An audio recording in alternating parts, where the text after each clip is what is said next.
Righty ho, chickadees. How are you this fine Monday evening? Are you able to hear me now? Anybody? Okay. Whew. I know I have obviously I've made some modifications, and so clearly there wasn't any music with my intro. If I did not hear any music, so I'm assuming you did not hear any music. So I will work on correcting that. And I don't know if you saw my new setup over here. I got a little excited with my lights. So we've got stuff going on here. And let me just tell you, thank you all for joining me this evening. We've got a lot to go over. I mean, a lot. So we might be here until 9 o'clock. It's like probably going to be a 3-hour ordeal. We might have to come back tomorrow night to finish it off. We're going to do as much as we can. But I am so excited to share with all of you. You can now become members of Ms. Demeanor's YouTube channel. For your first 6 months as a member, you're just a little baby chick, just a little hatchling. And after your 6 months with the channel, you become a full-fledged chickadee. So also, my camera's doing some crazy things. There we go. Thank you, Melissa, for congratulations. I also want to let you know, in addition to the opportunity to do memberships and super chats, and I will have some members only live streams that we'll do in the future. And my plan, I think I'm going to cover some things that hit a little closer to home for me. So not necessarily nationally big known cases, but definitely things that would be interesting to all of you. So definitely we'll be covering that in some of the members only. And y'all, there's some merchandise out there. Check out my store, because we got some Ms. Demeanor merch that you can purchase as well. As soon as I get some samples in, I will show them on screen for all of you. So yeah, y'all, it's kind of a big deal, and we're starting the year off, and holy smokes, there's just a lot going on. And Ava, thank you so much for becoming a member. And KS Granny, thank you for becoming a member. And Christine, girl, you don't need to worry about any of that business. You just be you and come on in and enjoy what we have to talk about, because we got a lot to talk about. If you haven't, hit the like and subscribe button and notifications and all the good stuff. Please make sure that you do that now. Make sure if you're on Replay Crew, thank you so much, Replay Crew. I love getting the comments. Oh, and Kelly, thank you so much for becoming a member as well. And so Replay Crew, yes, make sure you put a comment. I love getting them. I try really super hard to comment back to everybody that might be commenting on any of my live streams. What else do I need to make sure that I cover? I've told you about becoming a member now. Oh, you can do super chats and all that fun stuff too, if it so moves you to do so. And I got to tell you, I heard Kat had some really interesting information that came out in the past hour on her live stream. And so I'm super excited to watch that on replay. That will be a tomorrow task for me. But we've got a lot that happened today. Y'all may not know, if you probably not, but we're going to get to him. We had, let's see, Mr. Revelance. You'll understand why that's important that I said it that way in the future. And Christine, I think one is $3.99, the other is $7.99, if I'm remembering correctly. So we'll have him. We're going to see Mr. Bowtie Bates at his absolute finest. And we also have a cell phone expert. But what y'all are going to be most excited about seeing is the closing argument. I was so moved by Mr. Bates. So phenomenal. Yes, Mr. Bates was amazing. Amazing, Dizzy. I completely agree. Let me say hello to everyone. I have neglected some of you. So I already talked to Ava and KS Granny. Oh, hang on. There she is. Hello, 1126. And Melissa is with us. Thank you for my fancy pants background. I can change the colors on it too.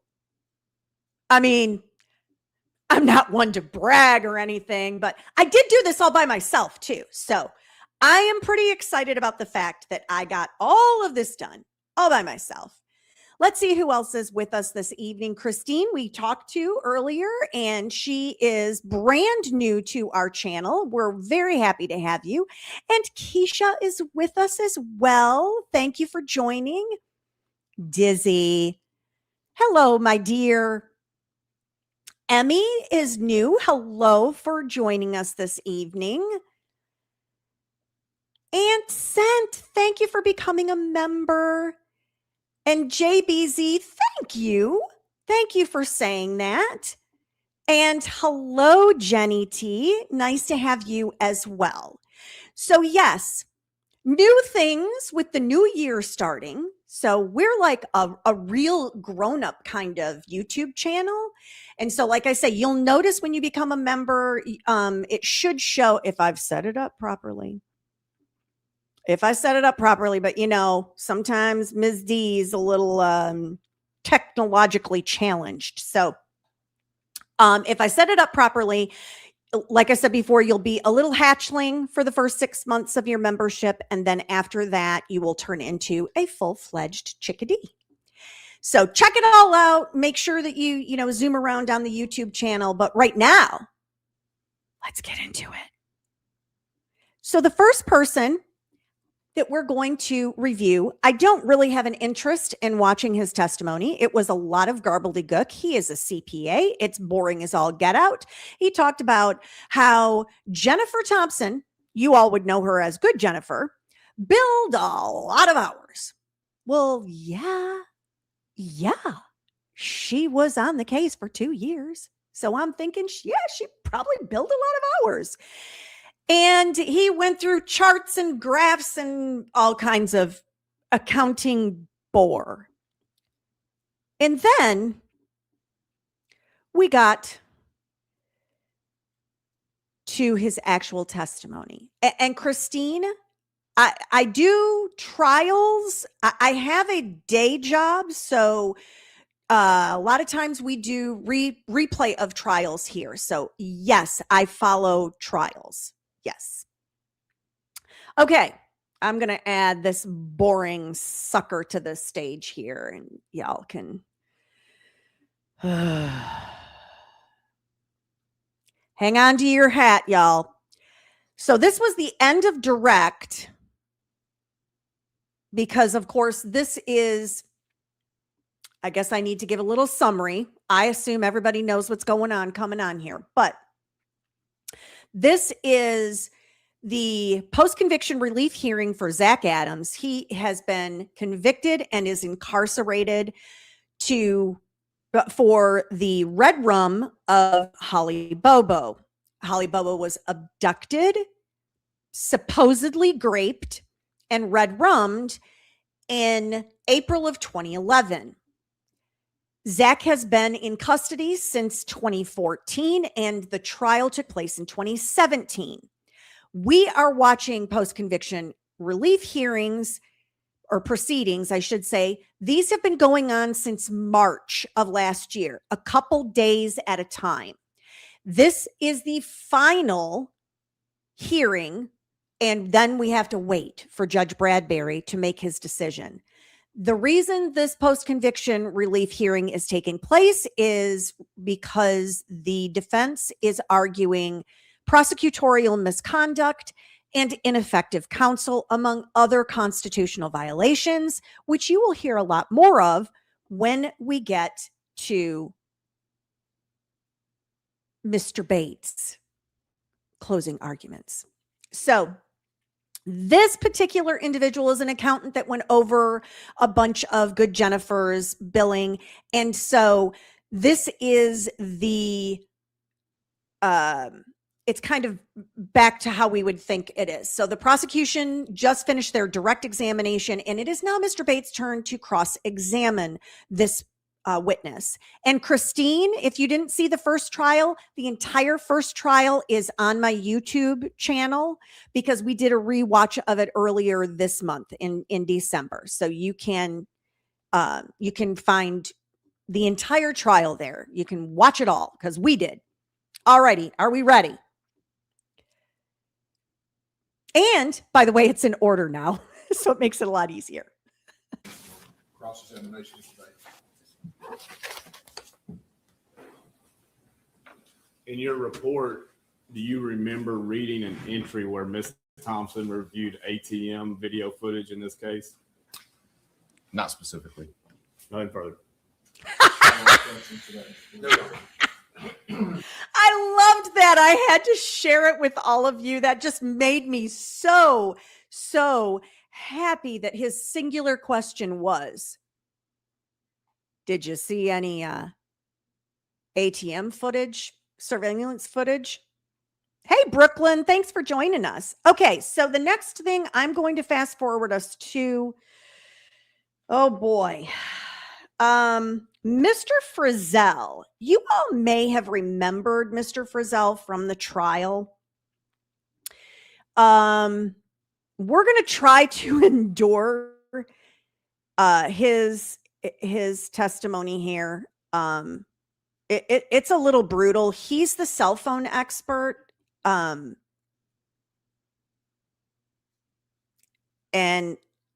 y'all can tell me, I found his direct to be just as meandering as it was. In fact, this is what we're going to do. We're going to go to Mr. Bates' cross-examination of him. How about that? Does that sound better to everybody? Because we know what the evidence actually is. And I don't know that we're taking a walk down this particular path again. And I really want to get to what Mr. Bates' closing arguments, because y'all, let me find where the cross-examination is.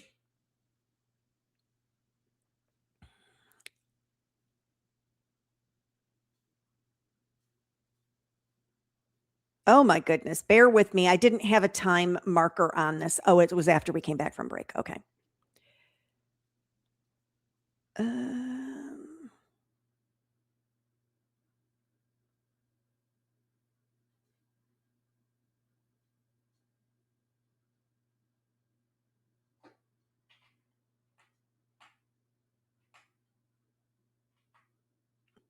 Okay, I think I have us in the right spot. So thanks for your patience, y'all.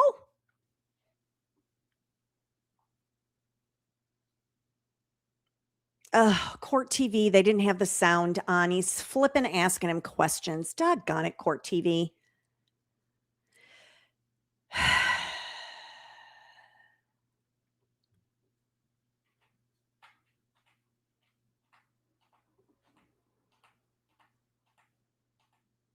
Ay, ay, ay.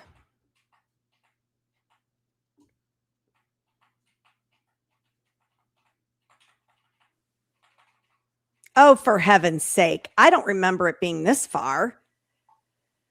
Oh, y'all. Let me go to Law and Crime, because I know that one, they didn't have the sound issues. I thought I picked the right one. So I'll get it together. I promise.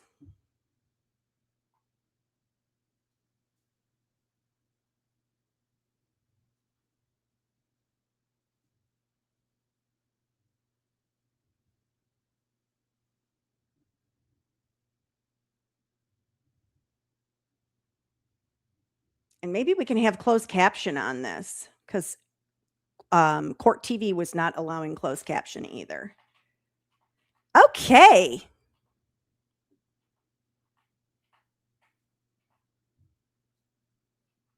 No, Law and Crime's got the same. There we go. 2011 Okay. Let's try this again. Okay.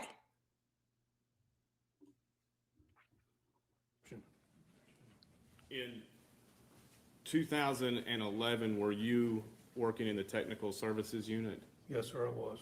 And what all capabilities does the technical service unit have in TBI? It involved our digital forensic examination group. It involved our, excuse me, internet crimes against children group, which is that's what I was a part of. So I investigated child sexual abuse cases. And the digital forensic unit, what is capabilities? Computer forensics, phone forensics, things like that. Surveillance videos? Yeah, sure, yeah. Have you ever been asked to analyze surveillance videos in the case, in the Holly Bobo case? I have not, no. Are you aware of anybody? No, sir, I don't think so. You aware of any request to try to determine a more fine-tuned, clarified version of any surveillance videos in this case? Not that I'm aware of. Hmm. They may have, but I don't know.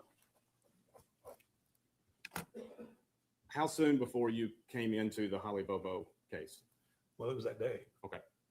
And Never saw When did you meet any John surveillance. You know, I really don't remember.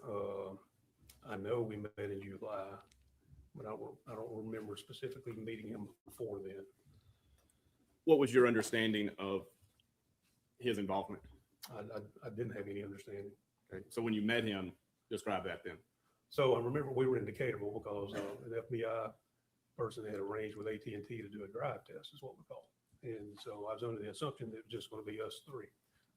Mr. Walker showed up along with several other people. And then that day we had a discussion about, okay, what are we going to do?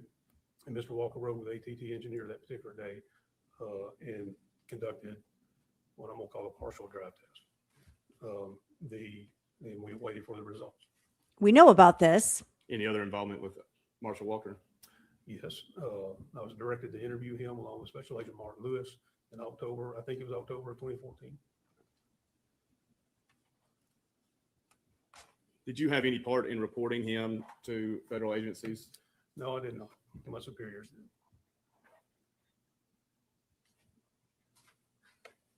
Prior to some point, the work was trying to track Holly's phone, correct? Well, we're trying to determine where it could have been, which we just can't do. But that was the point. Yes. And we're going to go through things. Let me ask this. Have you had a chance to review Jonathan Reed's trial testimony in 2017? Yes. Any issues with the accuracy of his report? I don't think so. At some point, the cell data, the raw data was provided in discovery, correct? You talking about the call detail records? Yes, sir. Yes. And the call detail logs had essentially this information just in a slightly more technical format. Yes. You could tell the date, the phone call, and a cell tower for each activity. That's correct. How soon in discovery was this generated and provided to defense counsel, to your knowledge? I don't know. You have no memory of it being withheld. No. And your report was August 31st, 2017, Yes. about 10 days before trial. Who told you, why was it released right before trial? 10 days before trial. When was this report generated by you? Well, probably some draft versions before that date, but that date When did the drafting begin? for that report, I don't remember, sir. Okay. Measured in months? Maybe. Did you communicate with defense counsel or any agent of defense counsel prior to releasing this report? Yes. Yes. I met with Ms. Thompson and a group of people that were with her at TBI headquarters. Okay. Anybody else? ADA Steve Ragland was present. Anybody else? I don't remember anybody else. Do you remember in the fall of 2016, the locates data being requested by Mr. Scholl, Who's Mr. Shaw? Representative Jason Autry? No, I don't. Sir. When you Come on. generated your report, did you come up with the parameters of it, or was it in consultation with the district attorney's office? Talking about the time frame of that morning, Yes, sir. I think we determined start at a particular time for the day and stop at a particular time of the day. Did you determine that, or was it exclusively, or was it in consultation with the district attorney's office? Probably in consultation with the DA. Same thing in terms of what is reflected on these exhibit slides. Did you have exclusive discretion, or was it in consultation with the district attorney's office?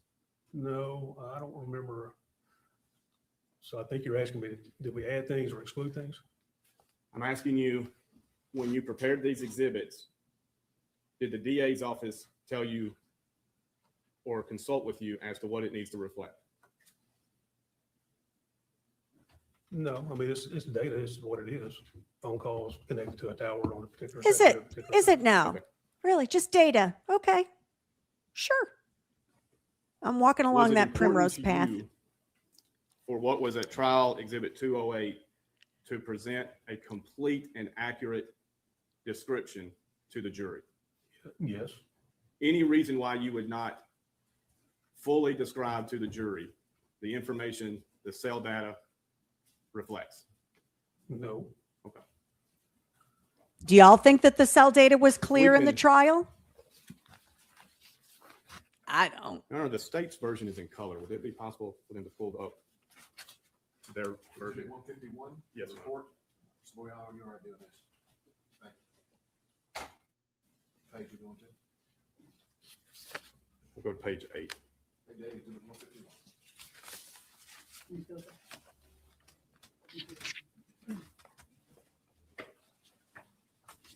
Okay. You agree that prior to 8 a.m., that Ms. Bobo's cell phone was drawing from various towers that have historically been used for her home tower, what is her home tower? what do you mean her home tower? The tower that her cell phone has coverage. She uses multiple towers. Okay. What do you mean, Point there, is- sir? Prior to moving north, I believe at 817, there's no indication that her cell phone was moving. No, I can't say that because generally uses those towers there, yes. So can I step down? again? Sure. You're on. Oh, remember these? So yes, so uses this tower here, Chesterfield, the one in Parsons, the one in Decaturville. For some reason, this one way down here in Scottsdale, that's not normal. Okay. Normal. You read Mr. Reeves' report that said from 5:04 to 11 a.m., there was activity on Holly Bobo's device on a variety of cells located in the Darden and Parsons area. Based on historic records, these are cells that typically provide service and around the Bobo residence. I would agree with that, yes. All right. So prior to 8:11 a.m., no indication of movement of Miss Bobo's cell phone. That's right. All right. The Shiloh Road Tower, can you point to it? And to be clear, it has 360 coverage. Yes, it does. And so I believe I refer to it as 10961, 10962. That's right. All right. You know, on this one, that's depicting the two sector. Correct. And if you're close to these two towers, you can draw off either one, correct? Be more specific. If, with if, cell. if a cell phone is close to the intersection between different sections of a tower, they can draw off either one. So you're, make sure I understand. Yeah. So if you're close along this line here, so it could be sector 1 or sector 2, Correct. maybe, yes, maybe. And you may have a seat. If the witness can be passed exhibit 154, the diagram. This is Mr. Bates. Do, do, do, do, do, do, do, do. He's gonna bring an easel. I'm going to put it on the board for us. We're not going to see this right now, but we will later. There's two types of reported information coming to conclude Holly's phone. First, there's cell phone activity. That's right. And there's cell phone activity on 8/17 and 8/26, correct? Yes. And I'm going to give you two red stickers that are marked 8/17 and 8/26. Can you put on exhibit 154 at 8/17, what tower information or where? Okay. It'll be upside down. Now, that tower is off this map a little. And 8/26, same thing.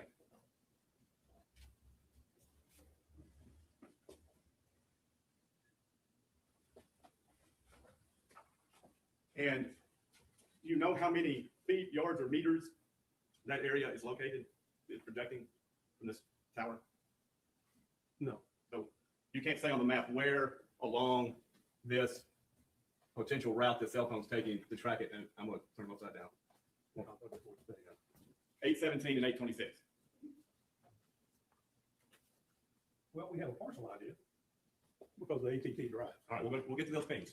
No, it's not the thing. It's the drive is different. The driver, did John Walker participate? Yes. Fair to say, the going belief was the 8/17 was south and the 8/26 was north.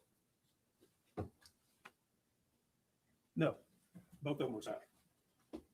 I'm saying direction of travel. 8/17 was further south than the 8/26. 8/26 was north than the 8/17. I can't say that because I don't know the sector coverage, how far south it goes. I can't- Sir, it's direction. We know at 8/11. It's not the home is complicated. south. Yes. Now, the next activity If I'm here from the cell and then I'm phone here, activity, not the ping, the cell phone activity. there's is a what time? certain direction I'm going. 906. And what tower is that? This truck stopped out on sector. The truck Not this, stop sir. tower. 3. Place it. Okay. Now, your page 8 of your exhibit at trial ended at 9:06, correct? On page 8, yes. Why did it end at 9:06? No more phone activity on the tower. The 9:06 is at the last phone activity that somebody's calling Miss Bobo's phone. Let me look.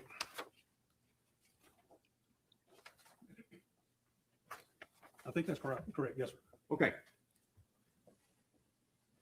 You would agree with me that if you start at Swan Johnson Road at the bottom left of this map, exhibit 154, if it hits 8/17 and 8/26 along the Shiloh Tower, direction of travel is south to north. I can agree with that. Yes. You agree on the ground, there was no evidence found traveling northbound from the Swan Johnson Road to the Shiloh Road Tower. I don't think there was. No, sir. Then you can agree with me, the direction of travel seemed eastbound to get to the 9:06. Yes. All right, now, what's the difference between the ping and the cell phone activity? Okay. So the cell phone activity is when, use my phone again, just an example. I press send, it registers with the network. It's going to register with a tower in the sector where I'm receiving strong enough signal to communicate. That's the call detail record. A ping is when we're asking the network, can you reach out and find that phone and give us a location for it? And this one, these pings are only tower based. I want to make clear they're not satellite based. And page 9 of your today's exhibit 151, you have 3 pings reflected, correct? Yes, sir. And why did you put these pings on this document to show the jury? 'Cause it's 3 part of the record. pings. We're trying to find her phone. It's important, isn't it? It is important.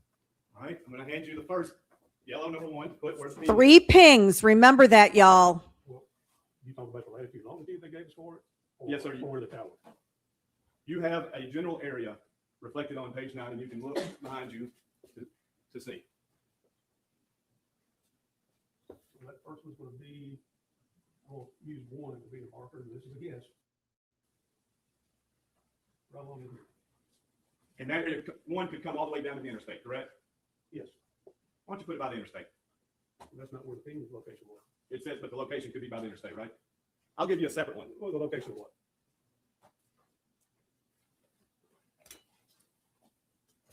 I'll give you 1A, And can you put within the area of the first ping, close to the interstate, within the coverage of the first ping?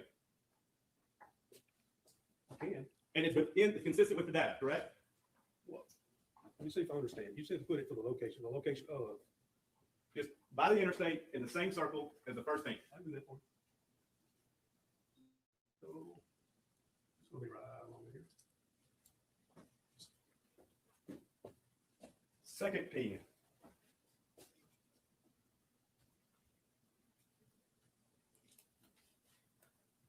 First, reflect where it is on your exhibit 9.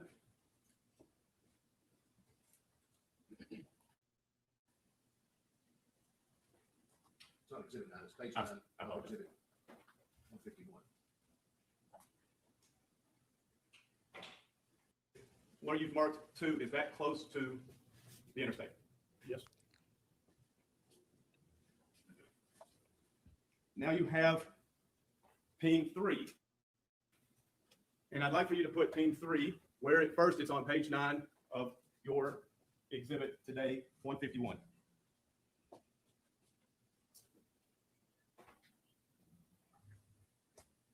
Now, if we look at what you've drawn, it appears that the cell phone is traveling due east, correct? Agreed. Now, with 3A, I'm going to give you 3A. Can you place 3A within the coverage tower as close to highway, I believe 641 as you can? Say that one more time for me, sir. Place ping 3 as close to 641 within the coverage area. This was a really good exercise. All right, now you can have a seat, sir. Yes. Now, if you're a jury and you're looking at that, whether the travel goes east or south depends on whether there's a fourth ping, right? Right. It can help, yes, sir. What do you mean? Hell, Well, so there is fourth thing, why is it not on the exhibit? because we covered that in a different exhibit. Again, for the record, now, a different page of the exhibit. We're talking about one collective exhibit, correct, with multiple pages. Okay, we're starting at page 9. I'll let him ask you a question, and let's clarify these different pages. We're all still in exhibit 151, correct? Yes, Your Honor. Oopsie. It's for the fourth ping on page 10. Is it on page 10? Yes, sir. That's my question. No, Page 11, no, 12, no, 13, no, 14, Look at Zach. no, 15, no, It ain't there. no, 17. yes, 17 is the 925, that's correct. unrelated to the first 3 pings.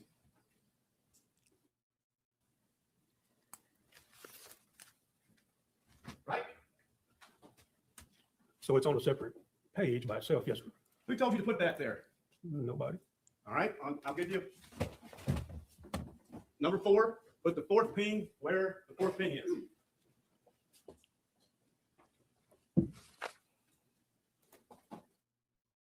This particular information plays 12, flip to page 7. right into the hand of the prosecutorial misconduct, because what he's pointing out is that And these, with a 4A, can you show the closest to 3?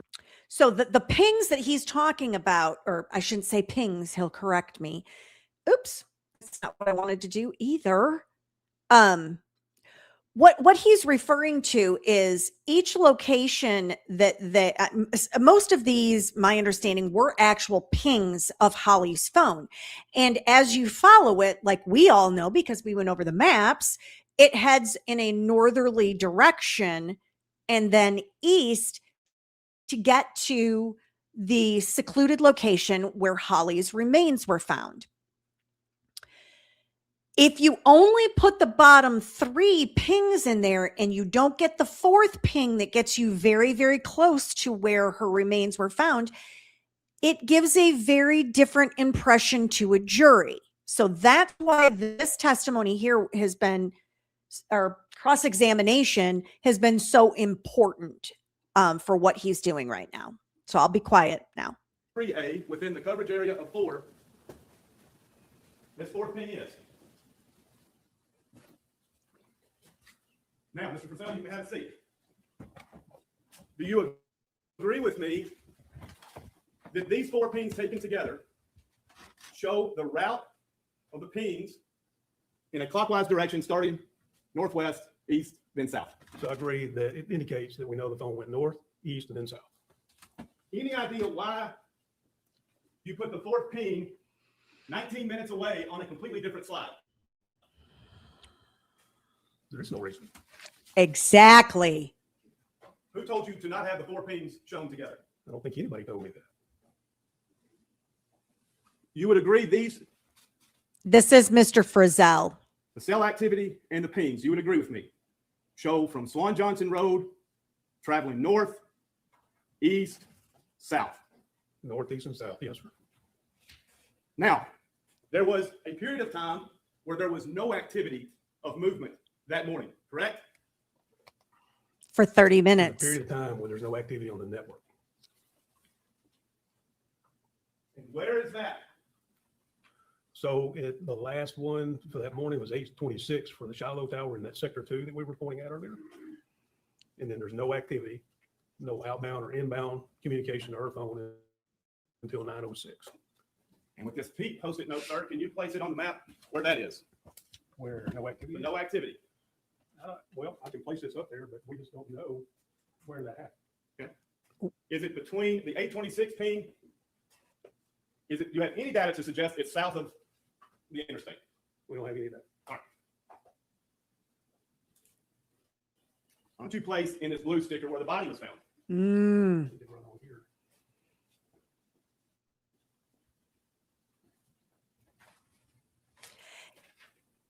Yes. It was buried. It was in there. Okay. With a little, So it was the fourth ping was in there, but it was buried several pages later in the evidence. So it's not like it wasn't disclosed, but it was downplayed significantly. little outline, but I'll put it right up above. And is that the same, is that in the same area where no activity was for 30 minutes? Well, let me phrase it this way. So we know, can we go back to, was it page 8? Sir, before you explain, can you say yes or no, whether it's in the same area? You can answer the question with an answer. It doesn't have to be Mr. Bates' answer. Go pay that, please.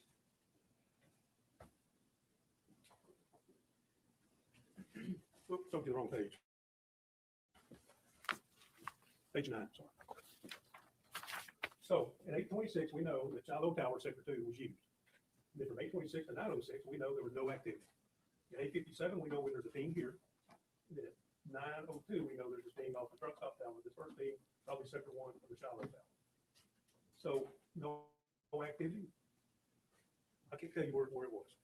All I can tell you, sir, is from 8:26 to 9:06, there was no network activity except for these two pings right here. 30 minutes. And where you were pointing was where the body was found. In this overlap section, yes. Now, you may have to say something. From Swan Johnson Road up to where the body was found, there was no physical evidence thrown out or found whatsoever. I'm not aware of anybody finding any evidence of that way except for Gooch Road. Gooch. Evidence between pings 3 and 4, there was evidence, sorry, between 2, 3, and 4, there was evidence found, correct? Yes, And at the last ping, there was multiple parts of evidence thrown out, correct? the last one, number 4. Yes, in that area. Well, I know where a phone was found down there and there are SIM cards. Down there. In her lunchbox, The lunchbox was not inside ping 4. what was? Her house, in the phone, her phone, What evidence was by Gooch Road, if you know? the lunchbox. That's what he just asked. You would then surmise. Well, I'll tell you what. You're looking at what we've just created together. Do you remember looking at John Walker's map? Yes, Do you recognize we've recreated it today together? With one exception, he had 817 south of 826. can we look at it? Can we look at it? The witness can be passed exhibit 4, please.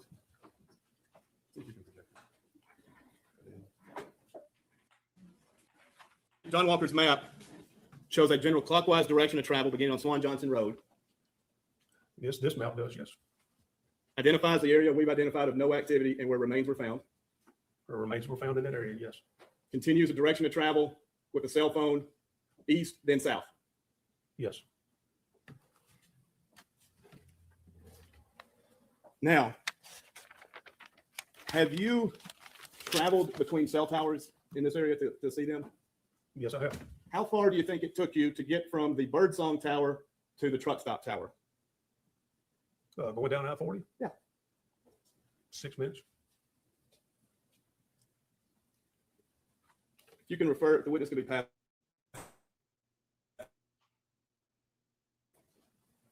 Now, this is, Excuse me, Space, there'll be any other, you might use it. I might use it. Let's move it. Sure. It's strategically blocking. Witness. I apologize here. Let's move it over, right in front of the podium. Thank you, Judge. We want to see it too. You're so kind.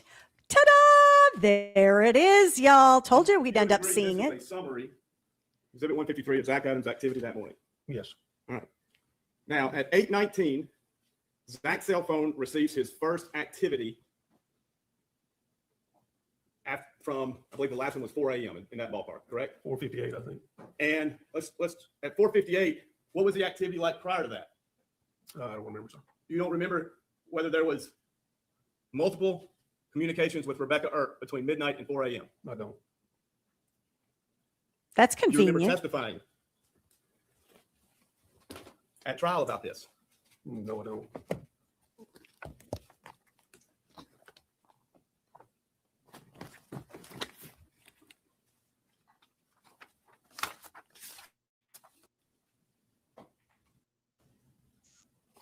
I'm just 1719. flippity flipping through some of the You downtime. remember being asked, page 1719.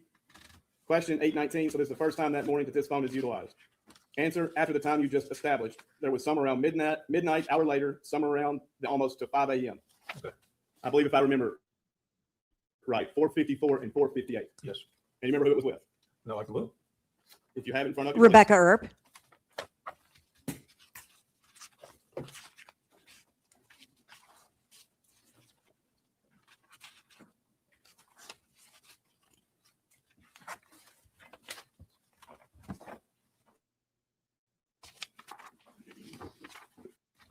Or text message. So at 4:54, there was an outgoing SM or text message to, I don't know whose number that is.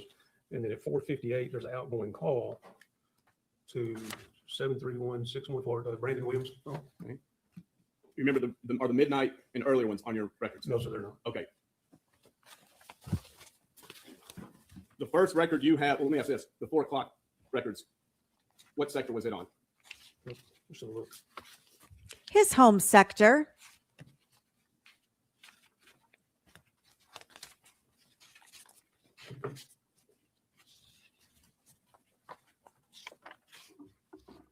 Two. Yes, that's right. From 31522. 4 till 8:19, there's an incoming text message.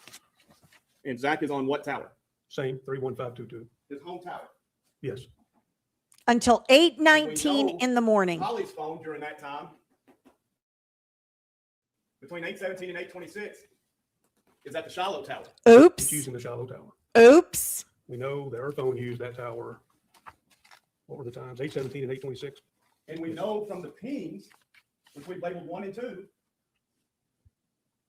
Holly's phone is west of Highway 641. That's right. Zach's phone is on his home tower, That's right. east of 641. East. That's right. They're Just like quite it a was ways midnight, apart. 4 a.m., 8:19, 8:35, 8:37, 8:38, correct? Correct.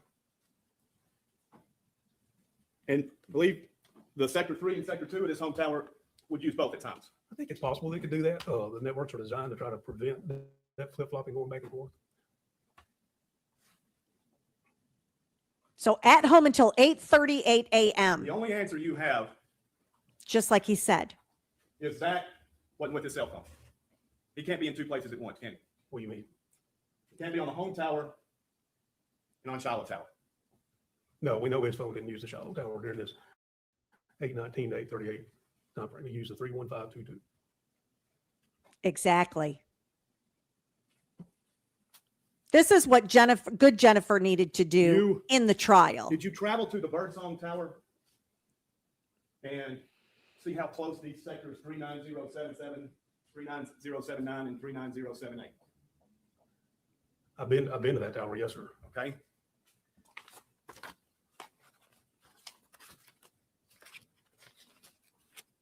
We can go to exhibit, page 13 of exhibit 151.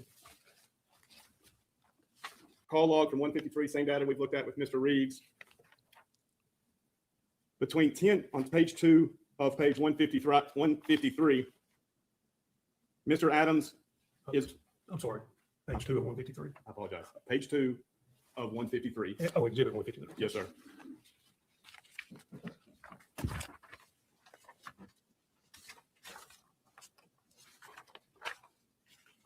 That in the top third, but 1032, Zach is on sector 7, and then 3 minutes later, he's on sector 9.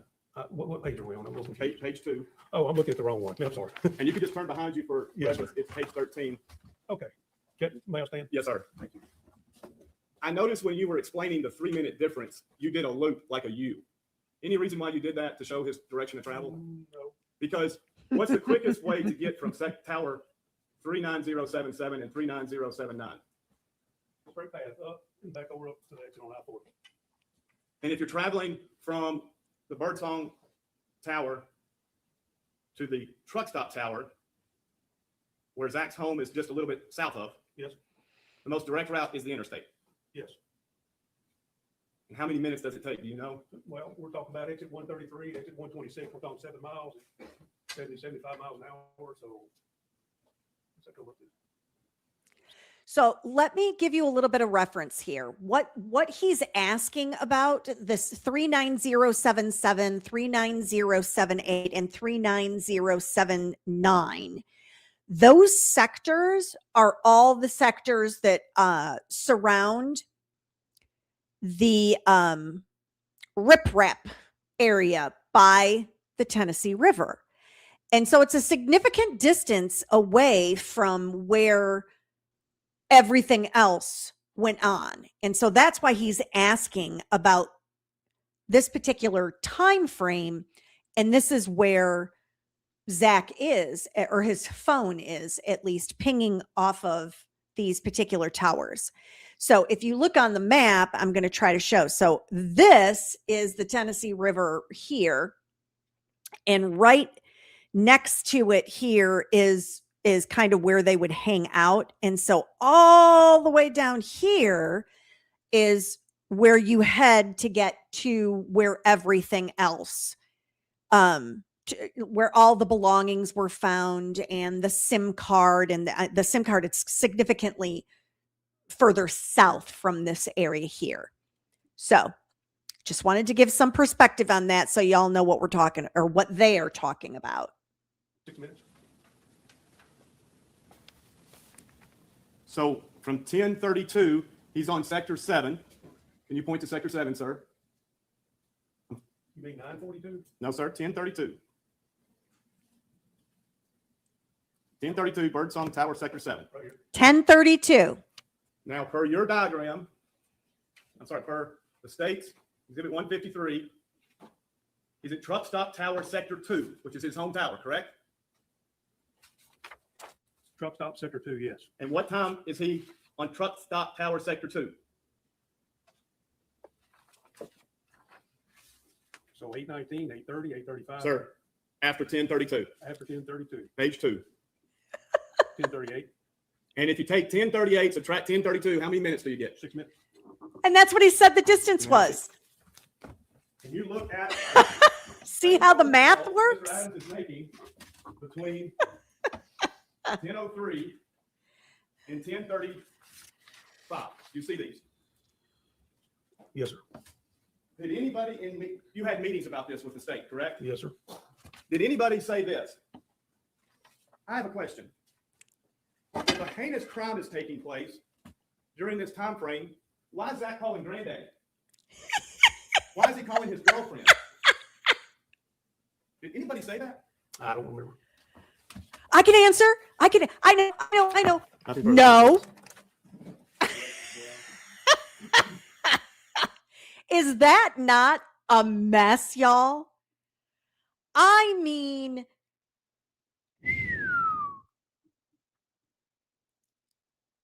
All right. I'm going to get you to zoomed up here just a touch because the state tries to come in and rehabilitate this witness. It's pointless. So we're going to head to my favorite witness of the day, Mr. Revelance. You will understand after you hear his testimony why I call him Mr. Revelance. And I have this at 1.5 speed because for me, this seems like a good speed to listen to them. You know me and you know the Tennesseans with the slow drawl. Let me make sure I am not forgetting anything. Because I took some notes earlier today, but it looks like yeah.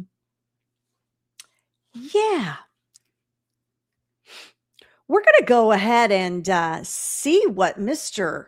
Revelance has to say.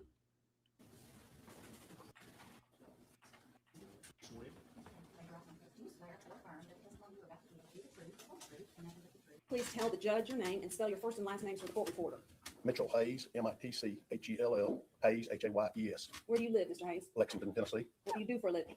I weld for several different utility departments. I'm an independent welder. How long have you been in that line of work? Oh, forever. That's what my daddy was doing. I graduated high school doing it. So, All right, so if your father did it, now you're doing it. yes. Do you travel around doing it? Yes. What area? I work from Madisonville, which is foot of the Smoky Mountains, down to Memphis, Mississippi, and Alabama, little in Kentucky. Take you back to April 13th, 2011. Yes. You remember that day? Yes. Was it a Wednesday? Yes. Do you have children? Yes. How many? 3. What are their ages now? The boy's 29, the twins are 26. Back in 2011, did they attend school? Yes. And at the time, were you living with their mother? No. What was the situation? We were divorced. I lived, the kids stayed with me mostly because I lived next door to my mom and dad, and it was real easy if we needed a babysitter for them to walk over across the yard. Hang out with grandma and grandpa? Yeah. How long had that been the arrangement with your ex-wife and your children and living and you having primary custody? Somewhere, at best of my recollection, 12, 18 months at the time I'd been divorced. Did you have a routine on Wednesdays? Well, if it was, if I was off, I'd take the kids to school and I'd either go fishing or hunting, whichever was open. Where did you like to fish? When I crappie fished, I went to the tie yard a whole lot down around the interstate. All right. And for those of us that may not know what the tie yards are by the interstate, what are you talking about? It's the body of water when you start over the interstate going east to be the body of water to your right before you get to the Tennessee River.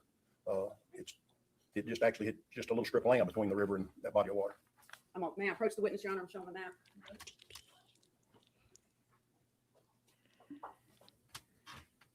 Do you recognize what I handed you? Yes, ma'am. What does that show? It shows the tie yard and the road coming down beside the interstate, which accesses the body of water. Your Honor, this time I'd like that marker. That's fine, Your Honor. Next number exhibit. Kind of what we just looked at. Yes, ma'am.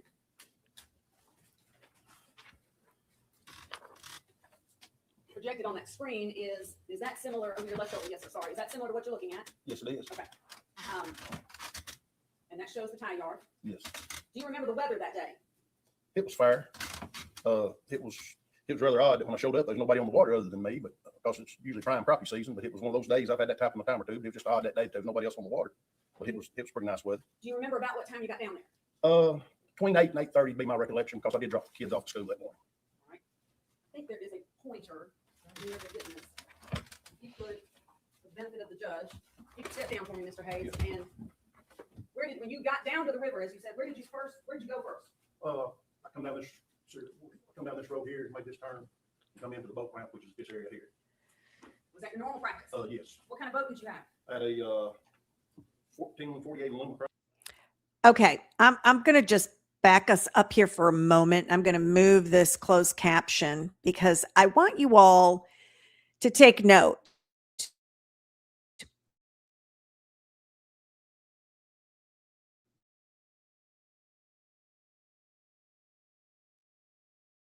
I have craziness going. There we go. StreamYard wanted to take a little detour for a moment. So this is where he was launching his boat. Up here is where Zach and Jason were. Now, that's a pretty significant distance. So I just want you all to keep that in mind as we're listening to his testimony. Is that your normal practice? Yes. What kind of boat did you have? Had a, 1448 aluminum craft, I think's what it was at the time, with 25 horse Johnson two-stroke motor on. Oh my goodness. All right. For those of us that don't know what all those words mean, is that a big boat, medium-sized boat, It's a, small boat? it's a medium-sized boat. Is it primarily for fishing? Yes. A quiet boat, a loud boat? The two-stroke motor is, it's not real quiet. It'd be rather noisy to have a two-stroke motor. You're saying a two-stroke motor? Yes, What that, does that mean? you have to mix the gas and oil together for it to run, sort of like a chainsaw. Okay. Is that what contributes to the higher level of noise? Yes.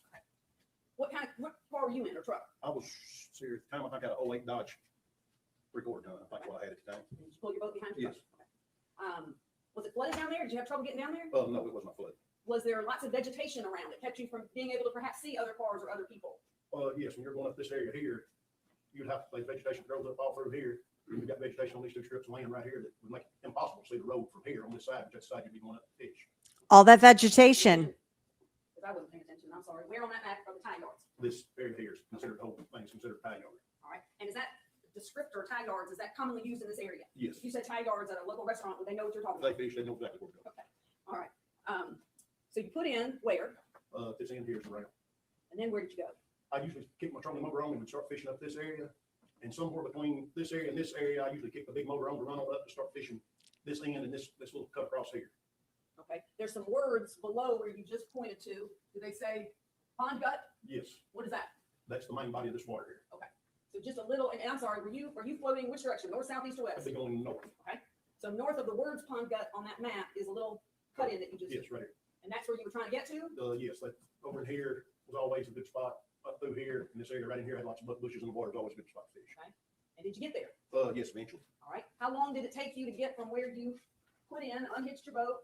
What all did you have with you? Did it take you a minute to unpack your No, car I on the just truck? had everything in the boat and had a crappie rod and one short rod and reel. All I had, and all I kept it in the boat. All right, pretty lean and efficient. All right. How long did it take you to get to that little inlet where you put in? Most of the time, if you was fishing pretty slow, somewhere in the neighborhood of 30 to 35 minutes, towards where you crank up the big motor at. And were you fishing it slow that morning or Yes, fast or I medium? always fish this area up through here until I got in here, usually cranked up because there's nothing here and it's pretty shallow where this is washed out across here. And I usually crank up somewhere right here and start easing up to this point. At this point, on this morning, April 13th, 2011, did you see anybody else out there? No, I did not. How long did you stay in that little cut in and fish? That I couldn't say it's been so long. I mean, it could have been Okay. 30 minutes, could have been an hour and a half, just according to how it was going. Sure. Did you Hmm. eventually leave that area? Yes. Is there a Hmm. reason? I just fished on around until I got ready to sort of go. I'd usually head back out somewhere 12 or 12:30 to head back to get some lunch to work, be home and get the kids when they got out of school. Is that what you did that day? Did you Yes. just fish for a little bit and then you left at noon? Somewhere, 12, 1 o'clock, I'd head back because it'd take me a little bit to get back to the house. But on this particular day, did something different happen? Yes. What was that? I heard a gunshot somewhere or another when I was going up in this area up here. Then I cranked up and run on up because I didn't really think nothing about it at the time. Was it usual to hear gunshots in that area when you were fishing? No, that is a federal game reserve and hunting was prohibited there. Is it fair to say that that stuck out in your head? Yes, it was just something that stuck as odd for a long time here. But you didn't stop fishing? No, because I mean, it was over there and I was over here. All right. Did you hear anything else after that? No, not that I can recall. All right. Did you go back down the way you went up? Oh, yes. Buying water? Yes, eventually when I left, come back, I had to bring the boat back this way, to get to the ramp to load up. You can have a seat. Do you know about what time it was when you got in your truck? Do you remember that? I'm thinking it was 1:15 and headed out. You heard the gun. Did you go back? Did you have a phone with you? Uh, Cell phone? I probably had one. I don't know if it'd been on me or the truck because cell phone service down at the time, you couldn't call out. Okay. So it really wouldn't have served much of a Now purpose. you had to get on up on the hill toward the main road before you could actually use the phone. Did you call the police when you got back in your truck and say, I heard a gun down the river? No, Did you turn the radio on? yes. What did you hear? Well, during the breaks, I was hearing an Amber Alert go out for Decatur County for Holly Bobo. Did it occur to you that morning on April 13th, 2011, I just heard a gun at the Tennessee River. Wonder if that has anything to do with Miss Bobo? Not really. It'd been so far from Parsons. Was anybody in the Amber Alerts or any news media reporting that we think Miss Bobo might have been taken down to the Tennessee River? No, nothing that I'd heard. It's a significant distance, so it would not, Holding yes. that, map. Pass the map, right, Your Honor? I'll pass you some stickers. If you could mark on there. Is there a pen up here? No. that part of his I'll give it to you. You testimony, pick whatever I color you want. absolutely believe, because it would not seem logical TY, or that where the far. yards are where you got into the water. I'm going to flippity flip while he's Stick on that map, writing. close. And And then whatever code you want to use, if you could mark on that map GS for where you were when you heard the gunshot. It would be approximately somewhere up this first line of trees before I got to the gap would be my best recollection, because that's when I cranked up my big motor to get on around where I was going. Big It was before I motor. got to use the big motor. Big motor again. Okay. Yes, sir. All right. You got back in the truck. Yes. You get the Amber Alert. Yes. Didn't think anything about it. Not really. Matter of fact, I made a phone call and I don't remember who to find out what was going on, because I'd done lots of work down at Decatur County and Parsons over the years, and I was just trying to find out. I don't even know who I called, but I made a phone call and they told me what had happened, and I still didn't know who it was. And I went on home. Is it fair to say that the abduction and disappearance of Holly Bobo, well, let me ask you this, did the abduction and disappearance of Holly Bobo occupy the media for the next couple of days and weeks and months? Oh, yeah. Did it occupy the minds and the activities of the people that lived in this area for the next couple of days and weeks and months? Oh, yes. When did you first tell anyone, hey, wait a minute, I heard a gunshot on April 13th, 2011 in Tennessee River? Well, Look going at back up. look at that's the Mr. year me and Bates. my wife got married, and we'd always sit and talk. So that happened in April, and we got to dating. I said we got married. We started dating that year in September, and we'd always sit and talk about where we was at when this come about. And so I'm sorry, when what came about? when the abduction of Holly come about, You two would sit there and talk Yes. about where you were. yes, I'd always told her I was at the tie yard. She said for some odd reason I was at work that day. That's usually the day she's off work. And we'd sit and talk about it, and still the gunshot had still never come into play till I was listening to the news one night and heard them telling that that's where this took place and that they'd shot. And then that's when I realized the shot that I heard had something to do with this. Do you remember what year that was? That you put it together? When I was having the trial. So that'd be what, 16, 17? I don't know when the trial. was in 2017, would that sound about That would, right? yeah, 16 or 17. I couldn't remember when the trial was, but yeah. And then shortly after that is when I run into Agent Brent Booth and was telling him where I was at and what happened, Okay. and then what I'd heard. Okay. And how did you know? You see, that Mr. Bates? Oh, yes, I did, from being there at home. Are y'all from the same town? Yes. Okay. How long have you known him? As far as I can remember, his dad used to own a restaurant there, and my sister, he was a couple years ahead of my sister, which is older than me in school. I mean, I Mr. was Bates so is young like in my life, I Matlock just right seen him now. at a restaurant. We was talking, and I told him where I was at and what I'd heard. Do you remember what year that was? when you told him? It would have been right after the trial, so it'd have been in 2017. Or even later, perhaps? Yeah, it could have been a little later. Um,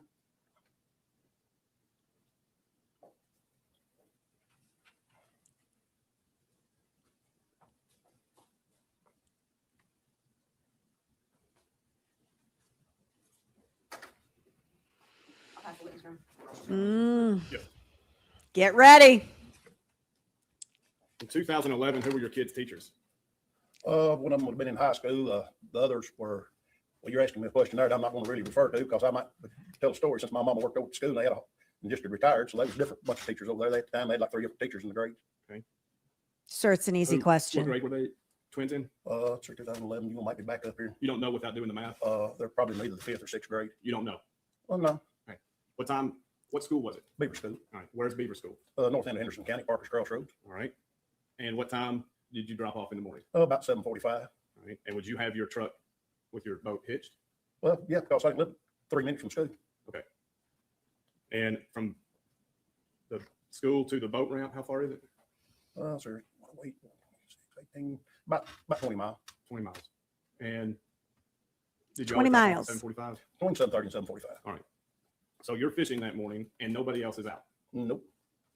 It's not uncommon during the middle of the week for the traffic to be less. Yes. All right. And did you tell anybody you were fishing that day? Oh, yeah. You did? Yep. You then heard a gunshot. Yes. Was it loud? Yes. Was it echoing? Somewhat down the water, it did. I'm going to play you a. Yeah, I agree, Kelly. Sure, you brought that boat through the school drop-off line. May have some technical assistance. Not. What are we asking you to do? They're trying to work out some technical stuff here. I'm going to try to flippity-flip us through. This was during turkey season. While my assistant handles this, let me ask you some questions. This was during turkey season. Yes. And not the entire area on this map is a federal refuge, correct? You're asking a question I don't know about who owns what. Well, it's your map. Who created it? I just know all the water in the area around that is Federal Reserve. I don't have nothing that shows anything. no Why map on it. Who snarky? created the map? You authenticated it. Who created it? No, I just said that the reserve was with the water. I don't know who owns what. Who created the map, sir? I guess federal government did because there's a federal game reserve down there. Who printed the map to bring today? They printed the map. Okay, so you didn't create this map? No. You don't know if it's accurate or not? Well, it looks like the one I've always looked at What map is that? on the phone. Okay, on your phone? Yes. And you don't know how close the refuge is and what other properties there are on this map? Well, I just know that there's a gate on this here that if it's flooded or if the refuge is closed, you can't get into it. You've heard gunshots before. No, You've never heard gunshots in turkey season, not there. but you fish other places along the river Yes. and you hear other gunshots. You know, other than during duck season, I really had. Okay. And turkey guns, are you familiar with turkey guns? Yes, And what kind of guns do they shoot? You shoot a shotgun. high powered 12 gauge, 10 gauge? Well, you can shoot from 14 up. You know, turkey hunter who does? Yes, I do. Okay. Now, you have any idea how close you were? Nope. You don't really know what direction it was, do you? Just knew it come from to the up north of me because it echoed from the water. That way, all I can say. You don't know if it was on private property or refuge. No, Was it, say, less than 2 football fields, more than 2 football fields? that would be hard to say. That echo, that'd just be Okay. hard to say. We're gonna listen.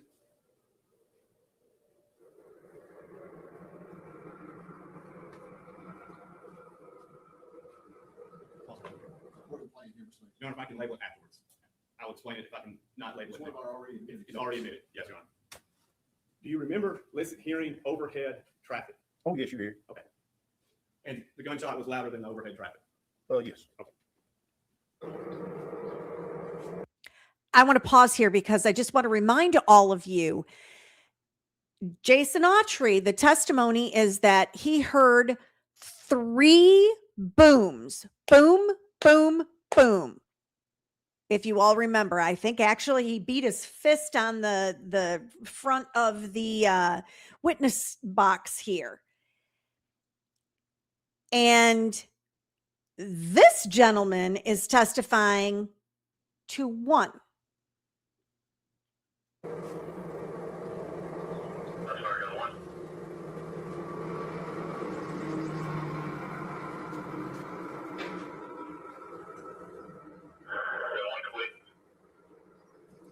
We've all talked about this. Does that sound like a big echoing boom to any of you?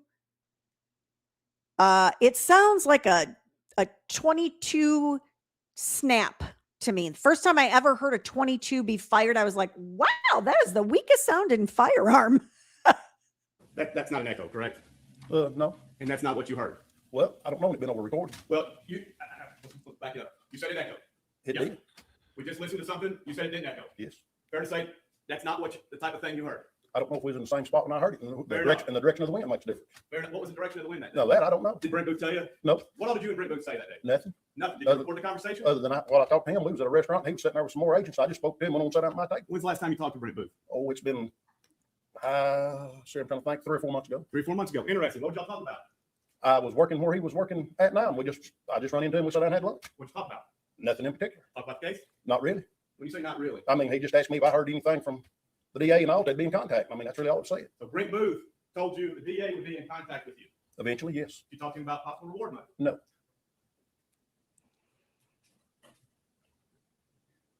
Now, you married Candy Helms Hayes, correct? Yes. And you're aware that she was Facebook Danger, sir. Danger. page follower of Justice for Holly. If you say so. Are you aware? Not really that she was a follower of it, but if you say so. Oh, I don't go through her Facebook page, so I mean, you just have to. careful, careful, Mitchell Hayes.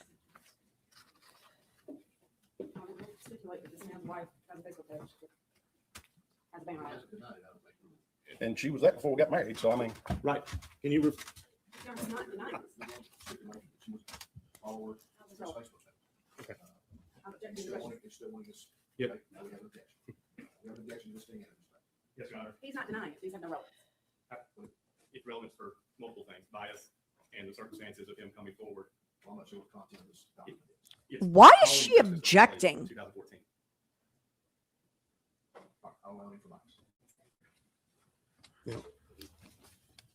You and the Bobos have mutual friends, correct? I guess not. I mean, Adam Hayes, who's Adam Hayes? He's a guy that I worked with down in Parsons, Tennessee before, or with a contractor, and he works at, I think, West Tennessee Public Utility District now. And who's his wife? Who? Who's his wife? That, I don't know. Are you aware that Adam Hayes is friends with Clint Bobo? Objection, Your Honor. I don't know. I'm sure I know a lot of people's friends with him. I don't know. Again, Oh, what? it's proven bias. And Allow a little bit of later. you have You do mutual, not know the wife of Mr. Hayes. Correct. you have mutual friends with the Bobo family. Yes, I guess I do. And you want us to believe your wife, who was following Justice for Holly, 2014, y'all got together in 2014. You never once came forward, Oh, I've told her a bunch of times I was at the tie yard. and you never said the gun. It had no relevance to the case till I heard it on the news. How soon? And you're saying you heard it on the trial. Yes. That's when I realized what I'd actually heard. Prior to that time, you had never came forward and told anybody about hearing a gunshot. Sir, Nope. sir. Did not You're- see where a gunshot had any reference to anything that was important till I heard that on the trial. And you still didn't come forward. Well, the trial was about over when I heard it on the news. So, But it wasn't over. well, I mean, I still didn't know who I was supposed to contact. Uh-oh. But you've been friends with Brent Booth for a long time. Uh-oh. Well, that, You have a cell phone? You have Brent Booth's cell phone. yes, I think I do. Nothing further. Bam, y'all. Oh boy. Yikes. So, yeah, Mr. Revelance here. Oh, I think, I forgot there's redirect. I'm getting ahead of myself. So, Is it fair to say that there were Justice for Holly signs all over town? They were all over Lexington, Decatur County, everywhere you just about look in West Tennessee. And do you remember when you first heard about the gunshot wound? Where were you? Or the gunshot rather, where were you? I think I was in my mom and daddy's house standing there and she had the TV on.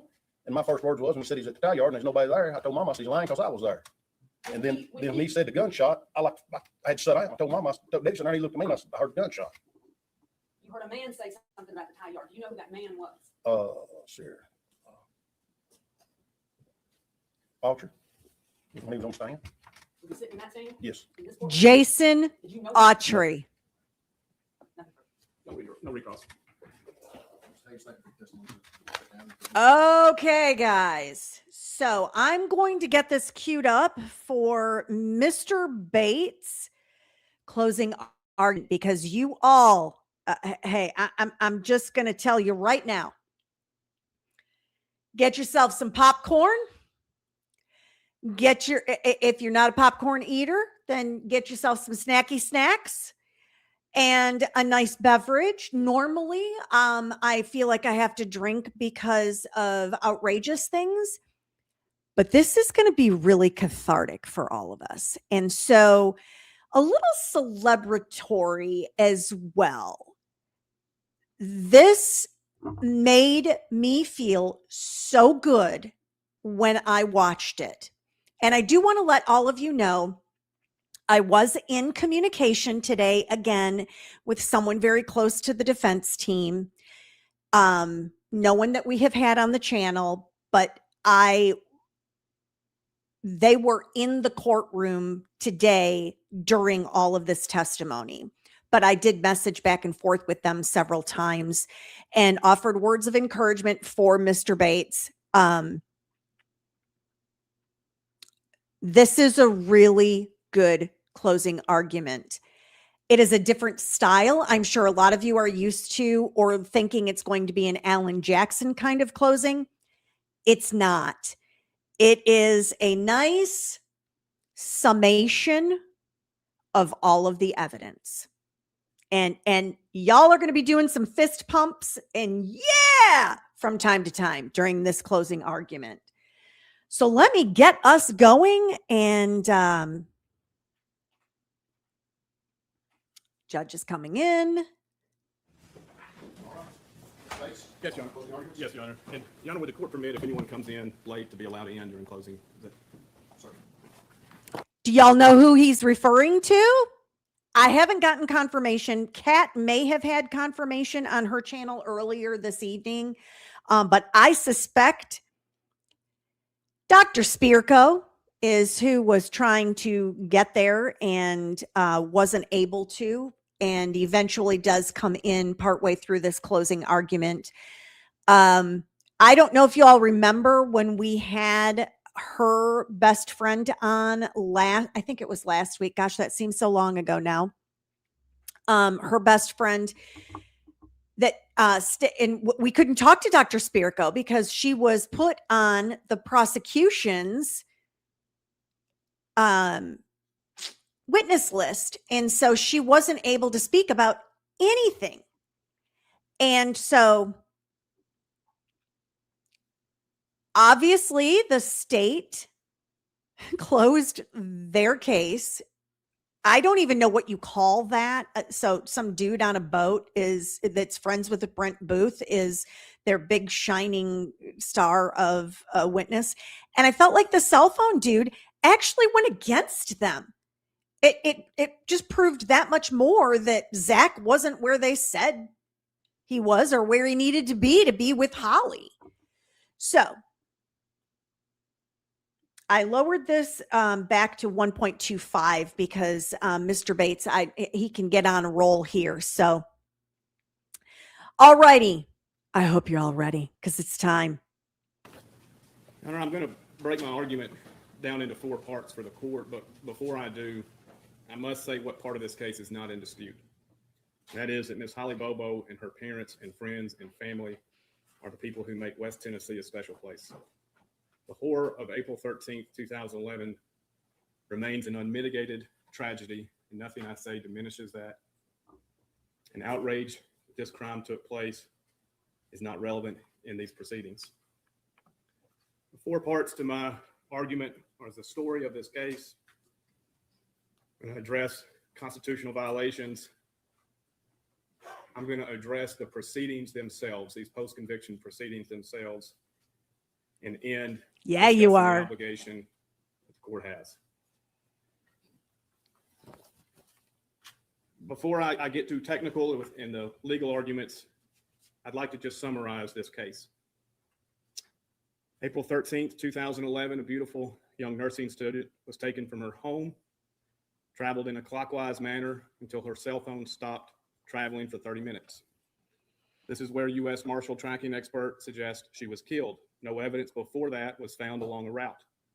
A bullet consistent with a defect in her skull was found next to her remains. Evidence was thrown out for personal belongings from that location along the route that ended at Gooch Road. Most of her personal belongings were found next to her remains. I will not belabor the evidence that made law enforcement and General McAdams submit there was probable cause that Terry Britt committed this crime. Britt had a search warrant served on him and installed, while he was briefly incarcerated, various wiretapping and bugging devices. Soon after he returned, he was told they probably are bugging you. Nothing happened. 2011 turned into 2012, turned into 2013. This case was becoming a cold case. Terry Britt told Marshal Walker to get an agreement giving him certain prison time. He just wanted his wife Janet kept out of it. He was not Mirandized. He took 15 years on old charges that Janet Britt was let out. By the way, if he had been serving for that crime that happened in Madison County, he would have been incarcerated on April 13th, 2011. In the words of Brent Booth, this case is haunting. As time developed, TBI blamed the Bobo family. The Bobo family blamed TBI. Nobody could blame them. What follows that began in late 2013 can only be explained by understanding the juxtaposition of impenetrable truth that scientific data provides and the manipulative propensity of what people say. And these people who are either scared, want reward money, or have their memory replaced with inferences and impressions to regurgitate or, quote, nail down. Enter Dennis Benjamin. He begins working with TBI head agent Jack Van Hoosier, retired cop, becomes the go-between between the Bobo family and TBI. His job was to get some arrest. Enter Sheila Kilzer. Her son was arrested with Jason Kilzer. Put aside that both Sheila and Jason had already denied knowledge or involvement. Sheila and Jason get law enforcement to believe Dylan knows more. TBI pounces. Even though what Sheila heard was false, TBI begins the belief that continues throughout that they have the omnipotent superpower to know what the truth is. And thus anything that points to arrest is true enough to further their aim. This is a central theme of everything you've heard. Dylan is pressured from jail. He gets a sweetheart deal, the contents of which are under seal. I will not discuss that.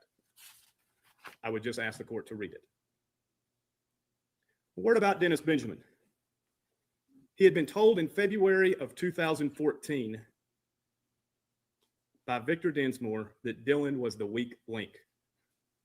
In March of 2014, Benjamin is back in Indiana telling Densmore that he's going to get the death penalty if he doesn't tell him where the body is. In dismissing Benjamin, Densmore says, "I'm not even interested in the reward money." We are to believe that a drug addict's statement to his girlfriends, his drug buddies, and other jail inmates are gospel. All our statements that were provided or not provided or misconstrued to the most vulnerable of our citizens. They were worried about arrest, losing custody, reward money, and thus everything the state has mustered in an ambush of these people, or to put it into their words, run to the ground. Persist until they say enough to implicate these four, even if it's inconsistent, even if it's demonstrably false. It doesn't matter. I could not summarize this part of the case better than Agent Joe Walker did on page 483. There were a lot of statements that ended up not being true. Now it's time to find the credible points of data that corroborate this scientific data that cannot be manipulated. None exist. Every single part of their life was searched for DNA evidence. None. Fingerprints. None. A gun that could have been used in the crime. None. Nothing. Not the palm print at the Bobo house. Not the crop print. Not a single thing. They have that a meth addict scratched his arm. Track marks. Dylan's statement is thoroughly rebutted by the cell phone records. It's no wonder why within weeks of Jason Autry's story being released, his attorney wanted the cell records just one more time. Instead of saying Dylan's story was not true, the state has tried more creative avenues by saying it was too self-serving. After he made the statement, he was politely escorted to jail where he has been ever since. Fugitive tracking experts placed the location of death where the remains were found. He was needed to be an expert when the state was trying to solve this crime. You heard from Agent Frizzell today. When his opinion did not fit within the strictures of the manipulated testimony, he was discredited. Could not show it any better today. Agent Frizzell and I recreated Marshall Walker's map. The foundation of my entire trial has been trying to explain April 13th, 2011. And when I finally had Agent Frizzell under cross-examination, he showed the same thing. Same map. Data doesn't lie. Bank records were pulled of Shane Austin to call his bluff to see where he was. They confirmed where he was. He said he had a satellite guy coming. That too was corroborated. Cell records put these four throughout Decatur County and Benton County, and it never put them in Swan Johnson Road's location. Zach Adams' phone, that apparently was with him all the time. 8:19, he's receiving incoming text. 8:17 and 8:26, Miss Holly Bobo's cell phone is on a completely different tower. Facebook showed Zach online that morning. Nothing made sense, and yet these men were on trial for their life. Zach Adams' defense attorneys were told, get the ATM video by Dr. Norton. The bank said no such software existed, and TBI agent said the ATM transaction was not covered by their videos. Someone had mislabeled them to be a BP video. Thompson couldn't even open whatever it was that was labeled BP. And a word on an alibi. We heard Delicious. They said that this ATM was baking an alibi. Well, one thing about baking an alibi, you tell law enforcement. Why didn't they tell law enforcement about the ATM? You heard Walker and Booth say, I don't remember the last time I went to an ATM. I doubt anybody in this courtroom remembers the last time they went to an ATM. They say that every time they gave law enforcement, they lied. They're on drugs. They're saying what the things they remembered of that day. The state says all of the things Zach Adams said, all of it under the influence of drugs, it was gospel. Terry Britt talking to an agent in jail was sarcasm. In the face of this, Jason Autry chooses a better option. Recreate his day with cell phone locates. He says he remembers 6 years earlier, while under the influence, somebody mowed his yard, somebody mowing their yard. Interesting that Brent Booth said, remember Autry said he remembers the guy mowing the yard. The state never once yielded any misbelief about the totality of his testimony. They told the court Autry told the world that day. You can read Jennifer Nichols' closing argument about Autry. And she says specifically, Jason sort of covers the whole morning, page 2,727 of the transcript. Good old Jason. Sure, they got the gun wrong. Sure, Autry got the gun wrong. That could be fixed. The .357 became the .38 revolver with the .357 barrel became the murder weapon. Disregard Dinsmore vouching 6 days prior that it was a .38 revolver with a .357 interchangeable barrel, and he knows his guns. Disregard that he says, now my wife also threw out a .32 revolver. Disregard that. There has to be right objective data that the state needed. The defect was .36. The bullet casing next to it was a .380. It's excluded. Nobody pull your phone out to just see for yourself. Exactly. They say, oh, Bradley Strachan sold it to Shane Austin. Disregard Bradley Strachan's testimony. That never happened. Problems again with Jason Autry. Okay, the white truck was never in the picture. That was the murder getaway vehicle. Dinsmore must have just forgotten that, quote. Let's send Booth up there to, quote, nail it down. One wonders how much testimony in this case was nailed down between Dennis Benjamin, Brent Booth, Victor Dinsmore, and the rest of the agents and witnesses. And halfway through this witness's testimony, the last witness, Mitchell Hayes, I wrote down my first question. I wonder if he knew Brent Booth. 5 minutes later, we learned they had friends and have each other's cell phone. Interesting. The case went to the jury.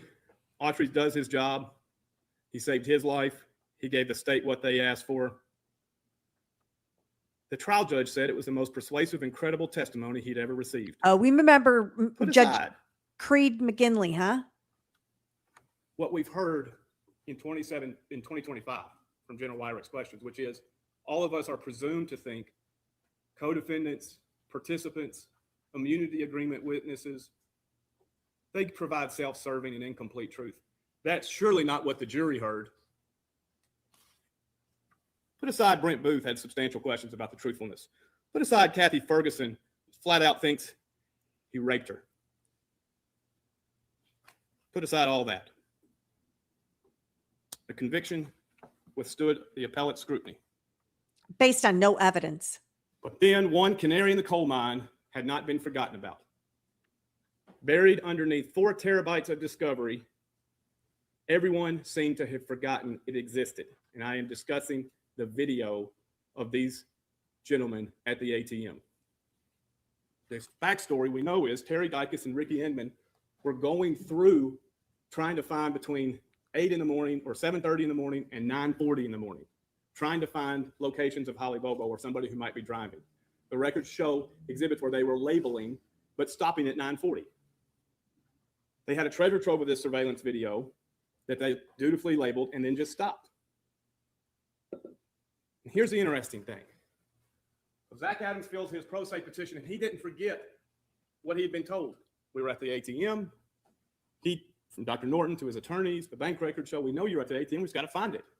So it's part of the post-conviction proceedings. And this is where it's interesting. Adams is talking to somebody he would not be here without, Dr. Katie Skirko. Adams, and this is recorded and listened to by Kathy Ferguson. Kathy Ferguson testified. We heard them talking about this video, the potential of it. We heard Zach say, I remember going into the ATM backwards. When I issued a subpoena to get this, the state was advised of the subpoena, they issued it too. It was limited in time, what Ms. Ferguson says, Agent Ferguson. The state was dangled the original software and they went and got it. We'll come Yep. back to that. Months ensued. I finally filed a motion because in the January hearing on the amended complaint about this, General Boyano brings the laptop that has the still shot of the truck going backwards. The same still shot, the state also argues, shows nothing. It showed something for them to have it on their screenshot when they argued in front of you. And at that time, Zach Adams says, that's me. No one knew about it until these pleadings. No one. Agent Booth, That's right. then General Nichols lied to you about it. They said, we remember seeing it before the trial.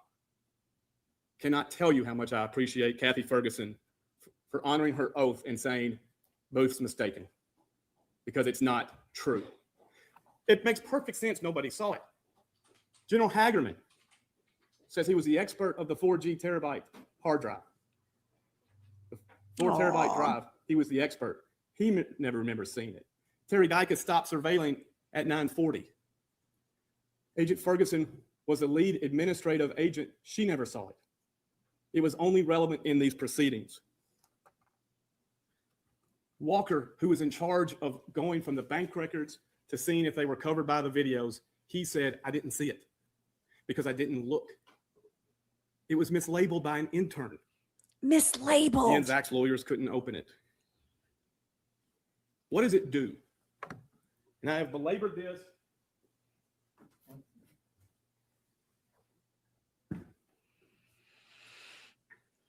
All of Frizzell's cross-examination is now consistent with Walker and Reeves. There is virtually no space between them. It shows at 10:32 when Zach is on tower 39077, and then at 10:35, 39079, he's traveling on the interstate to get to their home, to pick up the rest of his drug buddies, to get down to Parsons, and that's their day. You cannot go from where Autry says they were along this route and make it to the ATM by 11:12 a.m. We've proven that.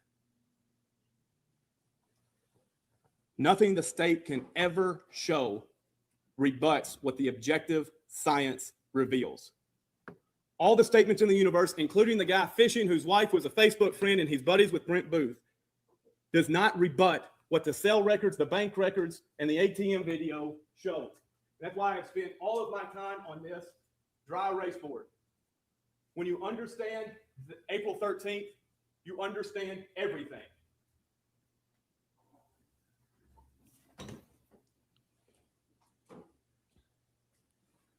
I asked Agent Booth, as an investigator, is your job to tie up independently corroborating bits of data like bank transactions and cell records to say where somebody was? Answer, I didn't do that. I don't remember that. So the court must ask itself now, how can this be? And I submit it is only for the constitutional violations that took place. Uh-oh. Your Honor, I submit first under Dellinger, I have proven that the ATM is new. It exists the same way all other new evidence exists. It was out there in the rules of quantum physics that existed. Nobody knew it. Nobody. Okay, I just want to pause here really quickly because this is a super important point. Part of the way that Zach can get a new trial, part of the reason that we're even here is because if there is new evidence that comes to light, the fact that a subpoena was given on Zach's behalf by Mr. Bates and then was circumvented by the state, and then they went and got that data kind of shows and proves there's new evidence. And if you had the evidence in the original trial, but you weren't able to access it because it was corrupt, meaning the file was corrupt, not the state, although, you know, we have our feelings about that. That is also new evidence. Just because the prosecution said they had it and they knew about it, if the defense was never able to have access to it, it is new evidence to them, especially when it's exculpatory evidence. So that's kind of why this is important that he's pushing this, making this point, and really driving it home. Buddy. And the fact that Agent Booth and General Nichols were not credible validates it, because Agent Ferguson and General Hagerman, you can test their credibility, validates it's new. It proves actual innocence. If I have argued actual innocence throughout this. If the court does not find by clear and convincing evidence of actual innocence, then the court's analysis falls to whether first, standalone constitutional violations warrant a new trial, and if not standalone, ineffective assistance to counsel. This evidence is largely interwoven with each other. I suggested in opening, I'll suggest again, find your facts, and then you'll understand when you apply the law how to apply them. A defense to the standalone grounds is whether it's been waived or whether it's been previously determined, such as if you have a suppression hearing, you can't argue in the PCR. The standalone, the Brady violation of Jason Autry's sentence was not revealed to the jury. The state had decided, General Hagerman, the state had decided they had virtually no case. They never communicated that to the defense. Autry, as a state agent, he was provided an immunity agreement, and he came to the court and he lied. I'll talk more about it briefly. Prosecutorial misconduct and or Brady violations. I'm just going to briefly touch on them. I'll get to them in a second. Jennifer Nichols telling the jury the 380 was excluded. No, it wasn't. That the truck had been put in the Dinsmore's garage. No, it wasn't. These are ATM all video falsehood. was buried in discovery that nobody knew and then mislabeled. And at this point, I think the court can see, when I asked Agent Frizzell, did anybody try to go back and look at this surveillance data? I mean, just think for a minute, the millions of dollars, it's in the transcript, the millions of dollars the state had for this. But they act like it's an inmate and an appointed attorney's job to find a better, more clear version of ATM surveillance data.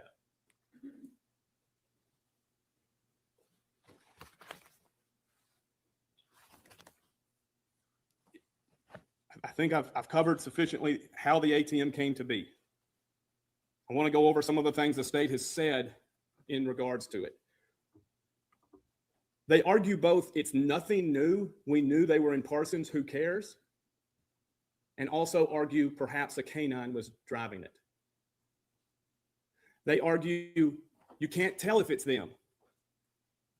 You can't tell if it's their same vehicle. Although, to his credit, General Hagerman says, yeah, the same hubcaps, it looks very similar or similar. It's the exact vehicle they had impounded. And what nobody in the state has said is, if that's not them, what vehicle was Shane Austin in? Because the transcript shows they knew his vehicle was inoperable. And they knew that bank transaction took place. Good question, right? Dylan Adams said, that's me, the BP, standing there. Dylan Adams said, that's me in the car. Zach Adams said, that's me in the car. Jim Simmons testified. So far as we knew, there was no video.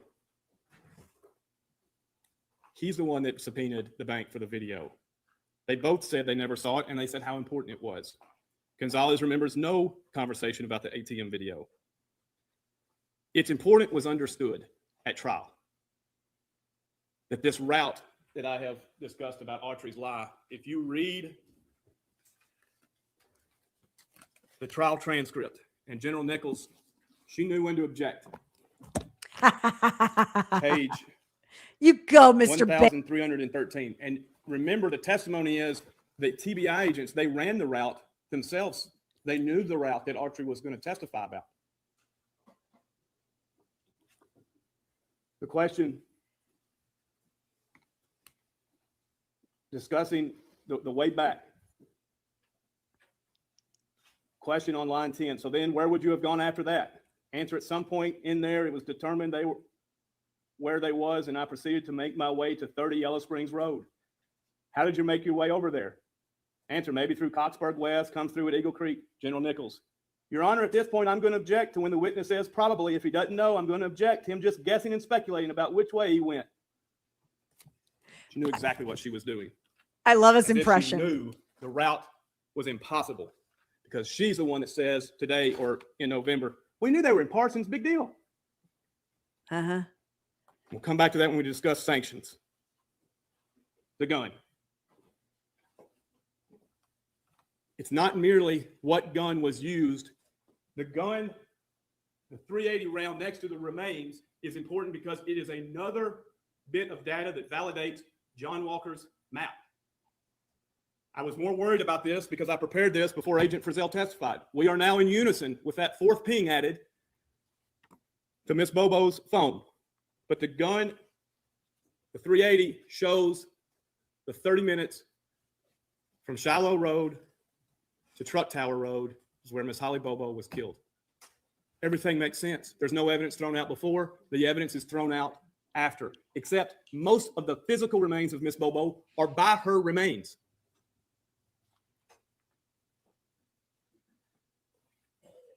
Six days before the .32 revolver was pulled out, Victor Dinsmore says, I'm 100%, I know my guns. It's a .38 revolver with a .357 interchangeable barrel.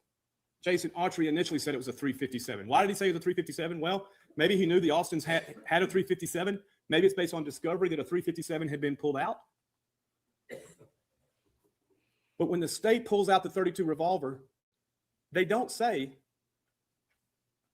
maybe we're being lied to.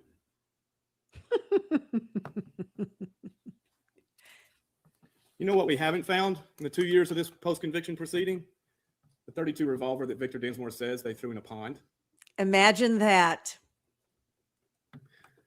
That May 2017 recording not only revealed the gun issue. If that's not suborning perjury, I don't know what is. Yikes. It's rare you see the sausage being made in an investigation. We're 6 years after. Brent Booth is asking Victor and Sandy Dinsmore, could it have happened? No, not happening. Brent Booth, I'm trying to get all these details nailed down so I can settle this damn case. His words. Victor says, there's no way that's happening. You never know what a jury will do. Booth says something interesting then. He says at the time they were hiding the garage, they were cleaning the truck out to hide it. There is no scenario where that's possible on April 13th, 2011. None.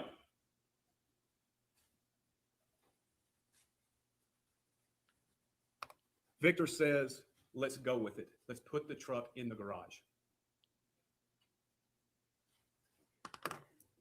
In the state, the prosecutors don't say, well, I'm cleaning my hands of Victor Dinsmore. I'm cleaning my hands of Agent Booth.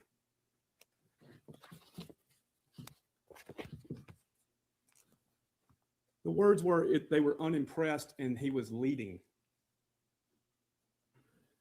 Jennifer Thompson knew enough to have it transcribed, but she didn't understand Rule 803.26. She didn't understand none of it's offered for the truth of the matter. She should have cross-examined them. She should have talked in opening statements. But when she tried to bring it up, shrewd as always, General Nichols objected. Can't talk about Shrewd that. as always. You go, Mr. Bates. When we started these proceedings, Your Honor, I did not, one thing I forgot. It's interesting, there are moments where you see how Autry recreated his story. The truck in the garage is one of them. Valerie Trout's IR discussed that the Dinsmores remember a truck being hidden there. But Trout said, no, it wasn't the day of. She came here and testified. It wasn't the day of. If it was the day of, I would have put it in my report. But Autry gleaned from that, oh, I need to put the truck hidden in the garage. When the case started, the first day I lost the motion in limine on Autry's testimony, I did not think I could prove to the court Autry lied. I didn't have his recanting. And it's interesting, the state said it's not credible because Autry was under the influence of drugs when he's talking to my agent at the Memphis jail. But now when this drug addict's talking to other drug addicts, trying to intimidate them, it's gospel. Rules for thee, not for me. When we started the case, I don't think the state had the understanding of Dylan. Because all you have to do with Dylan, and I know the court said it's going to watch the tape, you have a transcript. I can't request enough. Absorb it. Dylan says whatever they wanted him to say. And so initially, during these proceedings, I was asking, they started off with Mark Lewis. And we get into this, what I'll refer my words as hedging. Again, to the jury in 2017 is totality.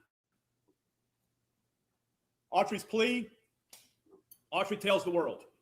Judge McGinley, most persuasive, credible testimony I've ever seen. Watch what happens in 7 months. General Wyrick is asking the first TBI agent to testify, Mark Lewis. Question, this is page 238. Is it fair to say that Jason Autry's statement that he's given to law enforcement over the years, as well as Dylan Adams' statement that he's given to law enforcement over the years, are not mirror images of one another? They're not mirror images. How many homicide statements have you participated in your career as a TBI agent? I don't know what the number is, but it would be a lot. Okay. How many of those have involved a co-defendant? A fair amount. Is it typical with co-defendants pointing the finger at one another? That's not uncommon. It's typical. Sometimes they do, sometimes they don't. Sometimes they give you a little bit, try to mitigate their own involvement. That has happened, yes. Give you just enough to let you do your work without completely. And I object. I said, Your Honor, is the state acknowledging Jason Autry's statement and testimony was false? Because that will save us a tremendous amount of effort with this line of questioning if the state is acknowledging that Jason Autry's statement was false. General Wyrick, I'm nowhere close to that, Your Honor. No, sir. Now, fast forward to Kathy Ferguson. May, August. General Wyrick asked Kathy Ferguson, of the four, who do you think raped Holly Bobo? She said Zach Adams, Shane Austin, Dylan Adams, and Jason Autry. Oh, so you think Jason Autry raped him? Yes. All because you just listened to Dylan Adams' statement and you realize it's a lie. Now, General Nichols says two things on her testimony. She said, initially, I knew it was false when I watched it. She and I agree on that totally. It's interesting, though, he got incarcerated immediately after making it. I know of no other crime where you say a lie about your involvement in a crime and you're not arrested. The problem is when Jackson and Booth are good cop, bad copping him and saying all this, nobody had the cell phone data. To say that this is not a mirror image of Jason Autry is an offense to the mirror.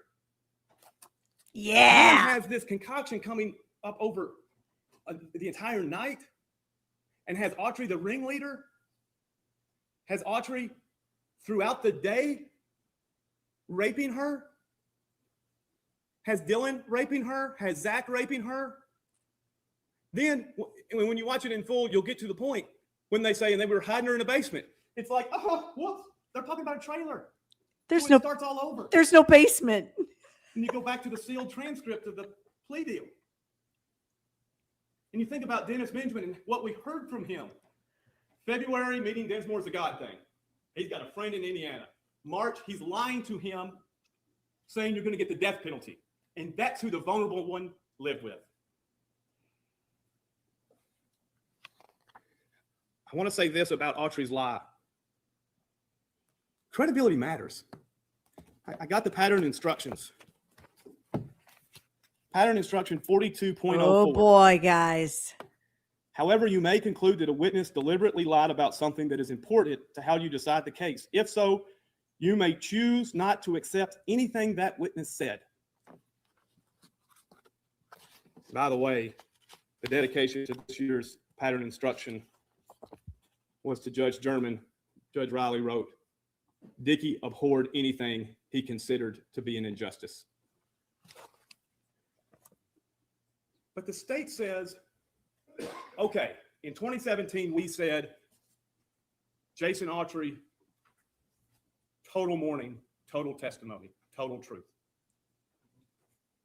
Now they say, oh, you silly jury, you should have known better. You should have known that co-defendants do this. You should have known that it was a self-serving statement. You silly jury. I have custody cases all the time where you lose custody of your child if you lie. I don't say to the judge, I mean, listen, dad's lie, mom's lie. You know, it happens. Don't follow the law. The You go, fact Mr. Bates. that their lead agent says Jason Autry was not truthful. But they find a friend of Brent Booth to come here and say, on a random day crappie fishing, he remembers a gunshot going off, and he remembers it echoing. And the court will listen to the exhibit. You listen to them. They're labeled how far apart they are. You listen if you hear any echoing. When he got up about halfway through, I wrote to write this question before he said anything. I wonder if he's friends with Brent Booth. Called it. Called it. Called it.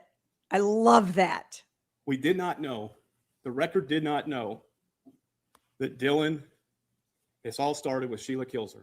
Kudos to Mark Lewis. He testified Sheila Kilzer wanted her son to get a deal. Kudos to Mark Lewis for explaining that.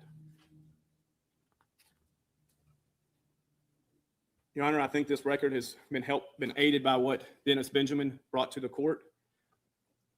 The court's heard several issues regarding Sheila Kilzer, Rebecca Earp, who said the truth when she was interviewed by Valerie Trout. Again, the cell phone records have Zach and her arguing throughout late at night. And she's asked, did y'all spend the night together? And she said, I honestly don't remember. But that wasn't good enough for the state. They had to nail that detail down differently than her memory. Dinsmore, and this was something that Jennifer Thompson did not bring out. There's moments when there's these witnesses lining up, and then there's these moments when they don't know the latest thing to line up with. And so Dinsmore is saying that while these guys were there buying drugs on the afternoon of April 13th, they're talking about who's going to hit it first. And there was a while We where heard the about state that. believed that to be true. And then the cell records come in and like, whoops, that's not true. And Autry's painted a story with cell records. The victim's already dead. And you hear Dinsmore says, oh, like, whoops, somebody forgot to tell him. But he still said it. And it made no sense. And Ms. Thompson did not isolate on this. Sure did. John Walker, I appreciate Agent Frizzell. You know, if the record reflected at trial, the only thing he was wrong about was a road here and there, that would have been pretty different. I've thought about this. What's more accurate? The map John Walker prepared that the court did not allow in 2017, or the exhibit that Agent Frizzell prepared with consultation with the state that had the fourth ping missing that showed the direction of travel of the cell phone of Holly Bobo that morning. Ding, ding, ding, ding, ding. When Agent Walker was preparing Ms. Thompson, his testimony was it was for an hour, she did not pay attention, and she was drinking wine. The credibility of Jennifer Nichols and Brent Booth. I got to back that up. They're I the don't only remember two who said I hearing saw the that video beforehand. when I watched this the first time. Whoa, whoa, whoa, whoa, Testimony whoa. was it was for Agent Walker was preparing Ms. Thompson. His testimony was it was for an hour, she did not pay attention, and she was drinking wine. I don't remember that. The credibility of Jennifer Nichols and Brent Booth. What? They're the only two who said I saw the video beforehand. She was sauced? Your Honor, I submit there's credible evidence that the court received. Then General Nichols, who testified in November, was the least credible witness this court will ever see. She objected to some of my questions from her chair, ridiculed, deflected. It was beneath the position she has held. Yes. The times when she couldn't find the right answer, she attempted to gain sympathy from the court. Yes. Interesting. She said something I'd heard from Jason Autry that said, if your records reflect that, I don't dispute that. Interesting. I wonder how that came to be. At one point, not wanting to answer the question, she said, when are we going to talk about Jennifer Thompson? I thought that's why we were here. Listen to her at the trial.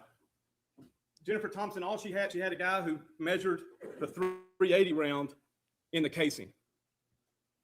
And she told the jury, he didn't know to take the bullet out of the casing. Bless his heart.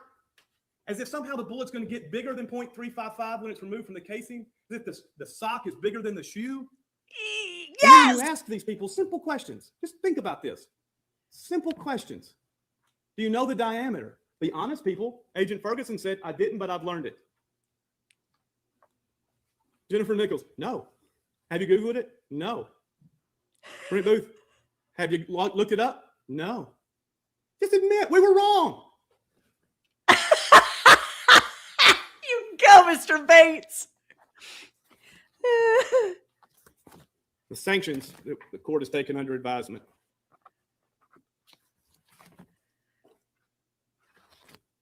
The state is asking for the court to see that somehow that video that is in discovery either shows nothing, or if it does show something, it shows nothing new because everybody knew we were in Parsons. They said, but Katie Spirko can't go get it because it's evidence. Exactly. Odd. From 2011 to 2024, the state did nothing to go and get the actual recorded software. Only when Katie Spirko tries to get it through a subpoena that only I have the power to get. Then all of a sudden we got a problem. And you can look through the record of this transcript to see their only defense to the ATM video is it's not clear enough of a picture to see who's in it. It's almost as if the real reason they went and got what's exculpatory evidence was to make sure if there's a clear video of it, defense didn't have it first. And when I asked her whether it was important, whether she communicated to me first, that they went and got it, and they told the person who gets it, don't tell anybody, Jennifer Nichols says, who cares? There's a lot of who cares. Obligation under the rules of professional conduct when a prosecutor knows of exculpatory evidence. And you Yep. saw Jennifer Nichols' attitude. Shut up. Go, Mr. Bates. Tell us. All of these things, Your Honor, combine for these standalone issues I've addressed in my pleadings. I'm now going to address ineffective assistance of counsel, and I have 12. I'll not belabor the point. Again, if I have not proven these are worthy enough on its face to survive the Rule 28, Section 5 defenses, these fall to ineffective assistance. Number one, Dylan's video. And it was odd to even watch in real time.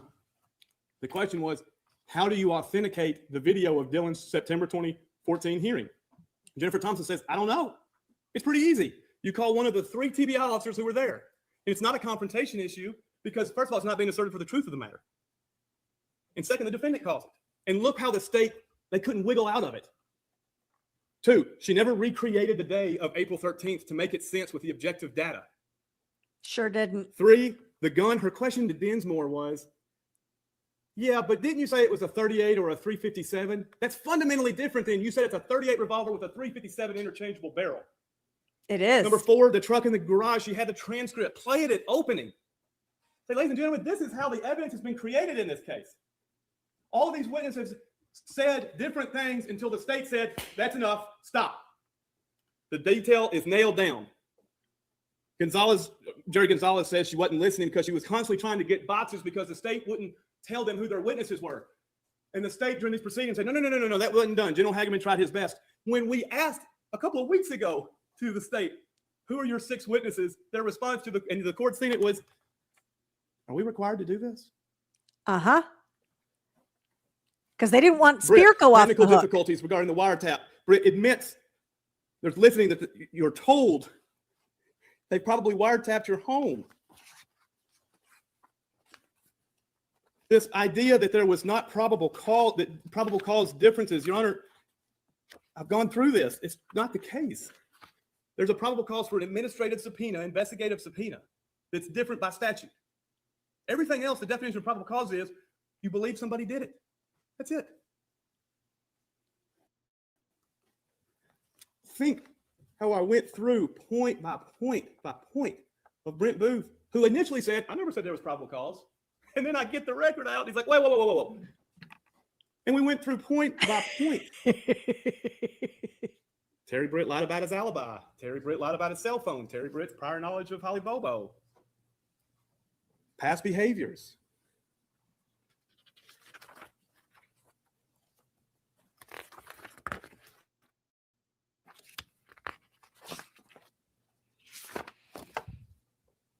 Thompson could not open a video. She should have gotten IT help to open it. In fairness, she did repeatedly bring up issues to the court. Sure did. The transcript of the motion hearing speak for itself. Mm-hmm. She failed to isolate the Dinsmore when Dinsmore said, yeah, those guys were talking about who's going to hit it first. And then when I didn't know what they were talking about. Now I do. I feel terrible. So she said, wait a minute. But crime's already taken place and she's dead by this time. She didn't isolate how all of these witnesses, just because they say some things that sound similar to other things, it doesn't make it true when you have people who are facilitating these witnesses back and forth. She should have played the ERT video. Honestly, I don't remember. She didn't force this fundamental question of the day, which is, they just pulled off the crime of the century. They just get back to Austin's house. The records show their call was at 8:50. They now have no idea what to do with the body. So they call Jason Autry, who comes in where they drive to the river to dispose of it. They then don't dispose of it, and they drive all the way back. Put aside, they drove, and you'll watch the video of Paul Dillon's route. It's nothing but woods, but they're still driving. And then at this point, even though you cannot get to this route, Thompson does not say, does it make sense now that they say, all right, we know a satellite guy's coming at Shane's house. Let's just leave everything here and make our way to Sonic. That's what the proof that Autry bound them to. Put aside this issue. The remains were found with personal property. How'd the personal property get there? If they were throwing all the evidence out, wouldn't they throw all the evidence out? Instead, they made sure to keep some belongings together, and there's no explanation for how that could be. Because they say the truck was hidden in Dinsmore's before all of this. It's impossible. And Thompson never drove that point home. It's She really should have told- preposterous when you she look should at have it told this Zach way. Adams, Zach, you're on trial for the death penalty. I need to let you know I have antidepressant medicine that's being upped up because of how I'm being treated in this case. You say, well, that's true, but somebody was being mean to her. Is the attorney's job to not at least tell the client, you need to know my mental health is deteriorating, which is the 12th point she should have withdrawn. I could not say it better than Forrest Richardson. He analyzed quantity, not quality. Jennifer Thompson's problem is not that she didn't know the case. She couldn't tell the jury about it because by September 2017, she'd been ridiculed. Yep. Her own co-counsel filed a motion to withdraw, saying her problem was she believed in too much. I'm curious what the state's position is. Is it that she was competent, or in the words of Jennifer Nichols, dishonest and unethical? For recording her work. Can you imagine if we didn't have the recording of Dinsmore and I was trying to tell you, Judge, I think there was perjury suborned during that day. I think Dinsmore said he didn't remember. If I didn't have a recording, they'd be like, whatever, trust us. Which brings me to the I love it. third large point. Trust us. When you reflect on this credible proof, whose statements to you were true? I told you from the beginning in May, Your Honor, Katie Spirko won't be a witness. You look in the record right now to see if there was ever a subpoena issued for her today, served on her today. I said it's for a nefarious purpose. Opening statement. And it Opening was. statement. The state said, if there's anything new that comes to this court, it's not going to be credible.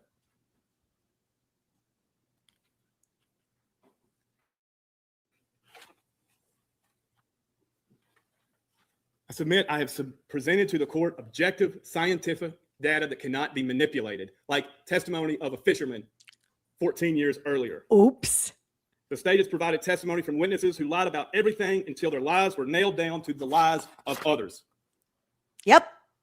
It's exactly what happened. It was, at one point I asked a question and General Hagerman volunteered. This isn't gamesmanship. What else is it? If you don't think Jason Autry did it, then why continue to try to put him to death in pleadings? And his answer was, well, we didn't know who was going to be tried first. This is not a game.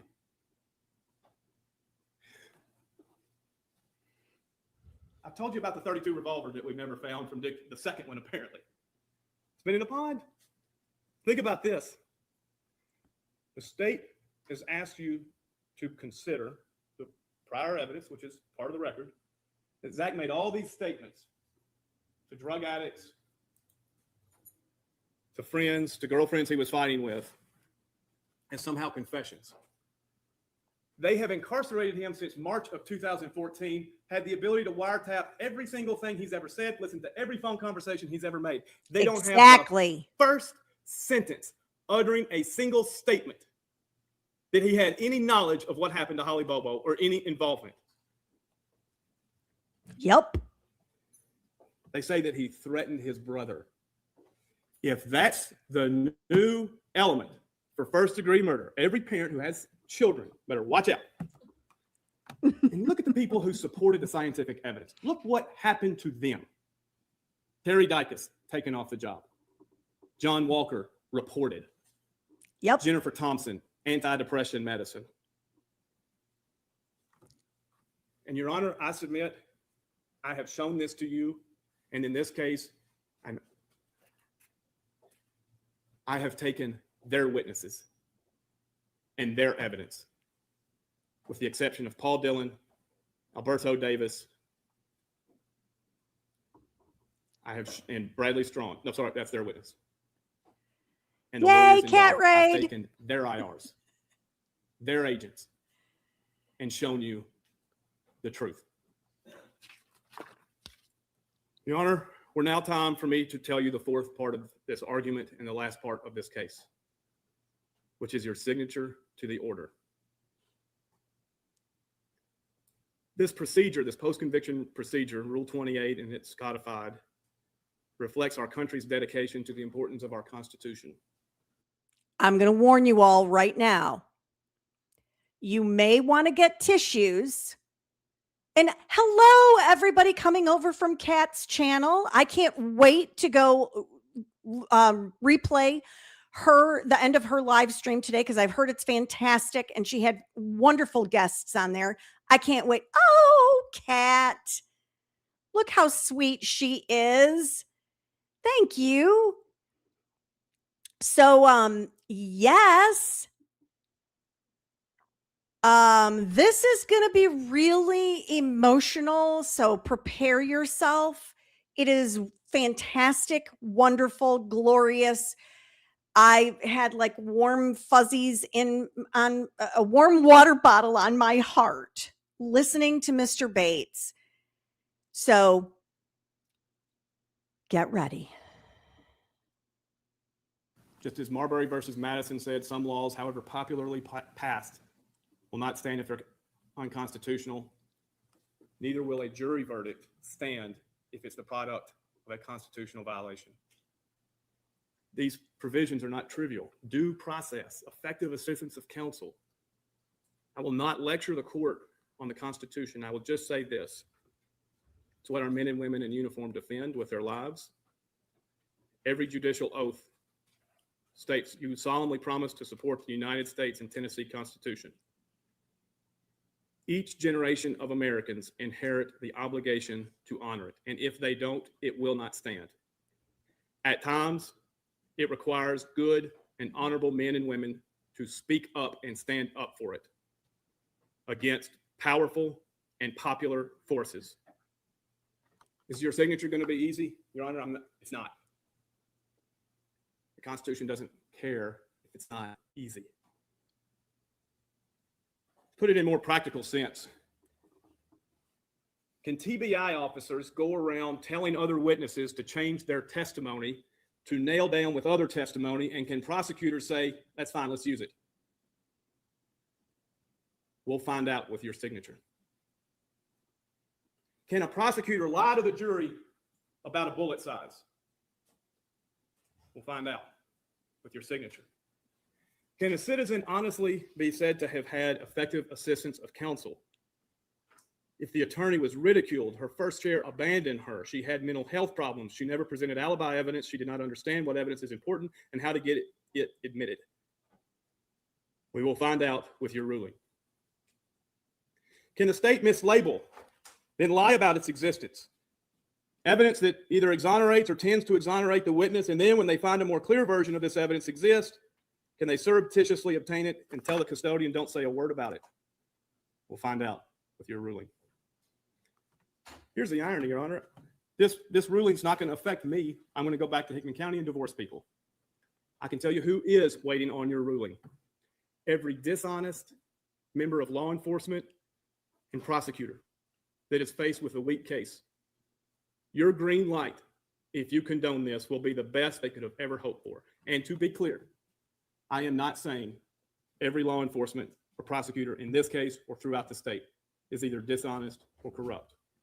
We live in a state that prides itself in law enforcement, and we should. Those who do their job honorably have the utmost regard for everyone in this courtroom. It is to them this court owes the duty to not reward the bad conduct that besmirches their life's work. I would read to you from page 504, retired Agent Joe Walker, to be your guiding light. If there's evidence that cannot manipulate that Zach Adams was not part of this crime, you want him out of jail, don't you? If Zach Adams was in jail unnecessarily, sir, I couldn't sleep at night. I can promise you that. Is today the first time you learned that you did not look at the right video? Yes, sir. Do you feel terrible? Again, sir, I don't know. I don't feel terrible until I know for sure. You're worried, aren't you? I would hate to think that it would be, but I'm not certain at this point. No, sir. Chaucer wrote in Canterbury Tales, if the gold rust, what chance does the iron have? If Chaucer were here, he would say it this way. If this conduct in this case is not corrected in such a high visibility case, what's going to happen to the low visibility ones? Your Honor, subject to any post-trial filings as the court requires, this largely concludes my appointment to the court under Rule 28, Section 610C2, whereby I have reviewed the pro se petition, filed the amended petition asserting other claims which the petitioner was arguably entitled to, interviewed relevant witnesses, diligently investigated and presented all reasonable claims. To say that this has been disappointing and at times disgusting and even intimidated to present to the court would be an understatement. You go, Mr. I Bates. read no such exceptions to Rule 28 that could have made this easier for me. I would be lying if I did not say I wish such exceptions existed at times. I found myself this summer working late at night off and on this case and moving offices across the square in Centerville. One artifact I came across was an article in the Hickman County Times from 1981, where the then assistant prosecutor resigned because he was so upset at the corrupt, dishonest judge who presided over the court. The prosecutor not only wrote the resignation to the judge, the DA, he allowed it to be run in the Hickman County Times. The letter reviewed in detail the horrible acts from the bench this prosecutor had witnessed. And he ended it by acknowledging that this resignation made public will cause a financial cost to his future that he regrets. But he would rather his children grow up poor than to witness him stand silent in the face of such corruption and dishonor from the very institutions we cherish most in our country. The author had a daughter who has since taught history and government and a son who followed in his footsteps. For the reasons I have cited to you, Your Honor, I'm asking you to not stand silent either. Thank you. Woo! Y'all. Oh my goodness. That man literally has poured his entire heart and soul in this case. I adore him. I think he's done a fantastic, amazing, phenomenal, loving representation. Yeah, actually, Mav, if it weren't for that breast cancer thing, I'd be, yeah, I think a celebration cigarette would be in order. Heck yeah. Heck yeah. I can't do that anymore.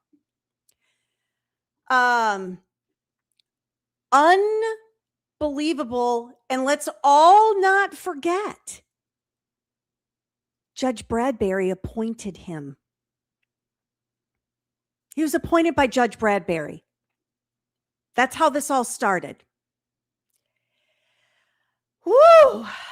I'm telling you,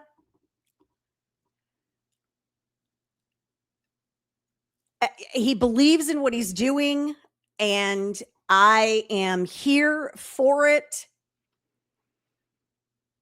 Wow. Yes, such a great closing. We are going to now move on.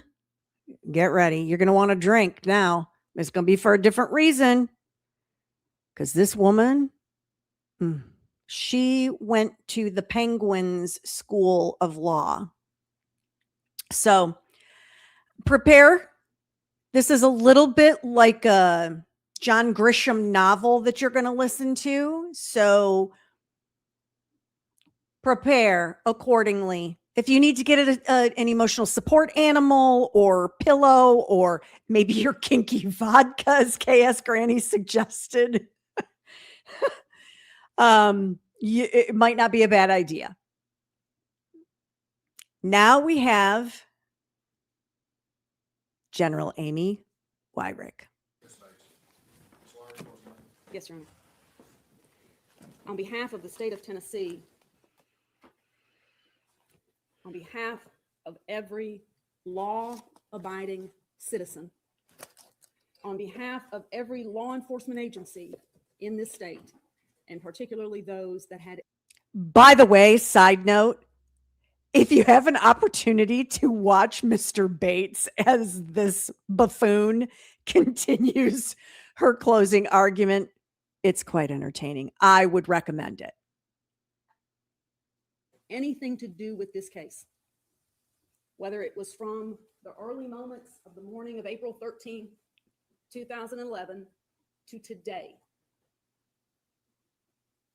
We do not care where Zach Adams was at 11:12 in the morning on April 13th, 2011.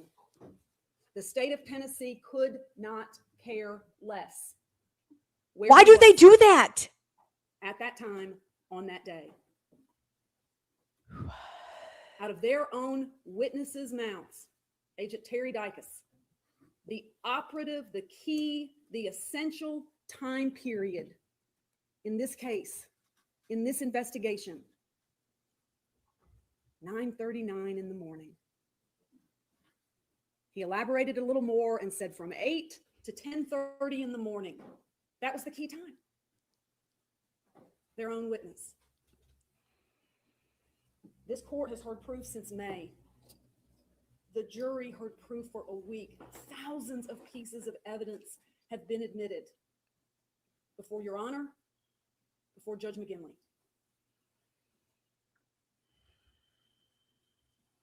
Often when we wrap up jury cases, we say to the jury as prosecutors, particularly cases like this, it's hard to give it to you. It's hard to turn this case over to you, ladies and gentlemen of the jury. We know you've been listening. We know you've been paying attention. We chose you. We know you're going to follow the law, but it's still hard. Ma'am, there's no jury there. to hand that case over. It's just Your Honor. You need to convince him. Your Honor is the jury here. Yeah. Oh, ding, The state ding. of Tennessee has the utmost confidence that Your Honor is going to do the right thing. That Your Honor is do the going right to thing. Follow the law. that Do the says that right they thing. have to prove beyond clear and convincing evidence, or with clear and convincing evidence, that Jennifer Thompson and Jim Simmons and Jerry Gonzalez performed below reasonable standards, not magician standards, not wizard standards, not could you maybe bribe a juror and get them to hang this thing up, but did they perform at reasonable objective standards in the moment? Not looking back all these years later with hindsight, and oh, I'd have done it differently. I'd have done this instead. Did they meet that standard? If they did, we're done. And Your Honor can proudly put your signature on that order.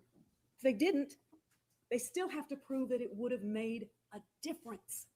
It would have made a That when that difference. jury came back into this courtroom, if they heard everything that Your Honor has heard today, plus everything that they heard during the course of the week of that trial, that they would have come in here and said, you know what? I don't know. I don't know. Or just one of them. All it takes is one to say, state didn't meet their burden. I can't sign my name on that. Would any of this have made a difference? State submits that the only difference what has transpired in this courtroom since May and outside of this courtroom in an attempt to manipulate these findings, in an attempt to manipulate and threaten witnesses, that the only thing that has changed standing here today, December 29th, 2025, is we know even more certainly how guilty he is. When we started these proceedings in May, the state pointed out that he, the defendant, sits before you, a convicted murderer in the state of Tennessee. And it's louder today than it was when we started in May. It's Because what loud the petitioner is for his asking the court innocence. to do is to look at the proof through a straw. Here we go with the Please don't straws. read all of Mike Frizzell's report. Let me just scream and carry on about how the state hid evidence. If it wasn't so tragic to sit here with the Bobos in 2025 and watch them go through this, it's comical to carry to its ultimate conclusion what the petitioner is asking the court to believe. Please don't look at all of Mr. Frizzell's report. Just focus on the fact that he put that fourth king on a later page. At no time did Mike Frizzell today or ever in front of that jury say, just look at this little piece of what I found. No, you just didn't give him all of it. Everyone who testified in this courtroom before Your Honor and who testified before that jury, with the exception of a few that I will talk about, everybody from law enforcement, look at all of it. Got it all. Here it is. I would hazard to guess that never in the state of Tennessee, perhaps in any state, I don't know, but in the state of Tennessee, never has a trial been conducted where the defense team had everything the state had. Everything. So the same petitioner who wants the court to believe that we're over here manipulating witnesses and telling people what to say and hiding stuff. in 'Cause our you were. bags. I don't know. They had it all. They had it all. And we were at their mercy to receive the information. We were at their mercy to receive the information that Jennifer Thompson decided to trickle in bit by bit. What? What? To stand before this court and Ma'am, accuse That's in not the their way burden. the petitioner has done is offensive. That I've been Not way only the men and offended. women that have worked this case, but everybody that's out there right now. Because to sign this imaginary order that the petitioner is asking the court to sign, you would by doing so say, it's okay to come into court and make up stuff. It's okay to come into court and have selective amnesia about things. This same defense attorney who put in 3,000 hours on this case shut down her whole practice.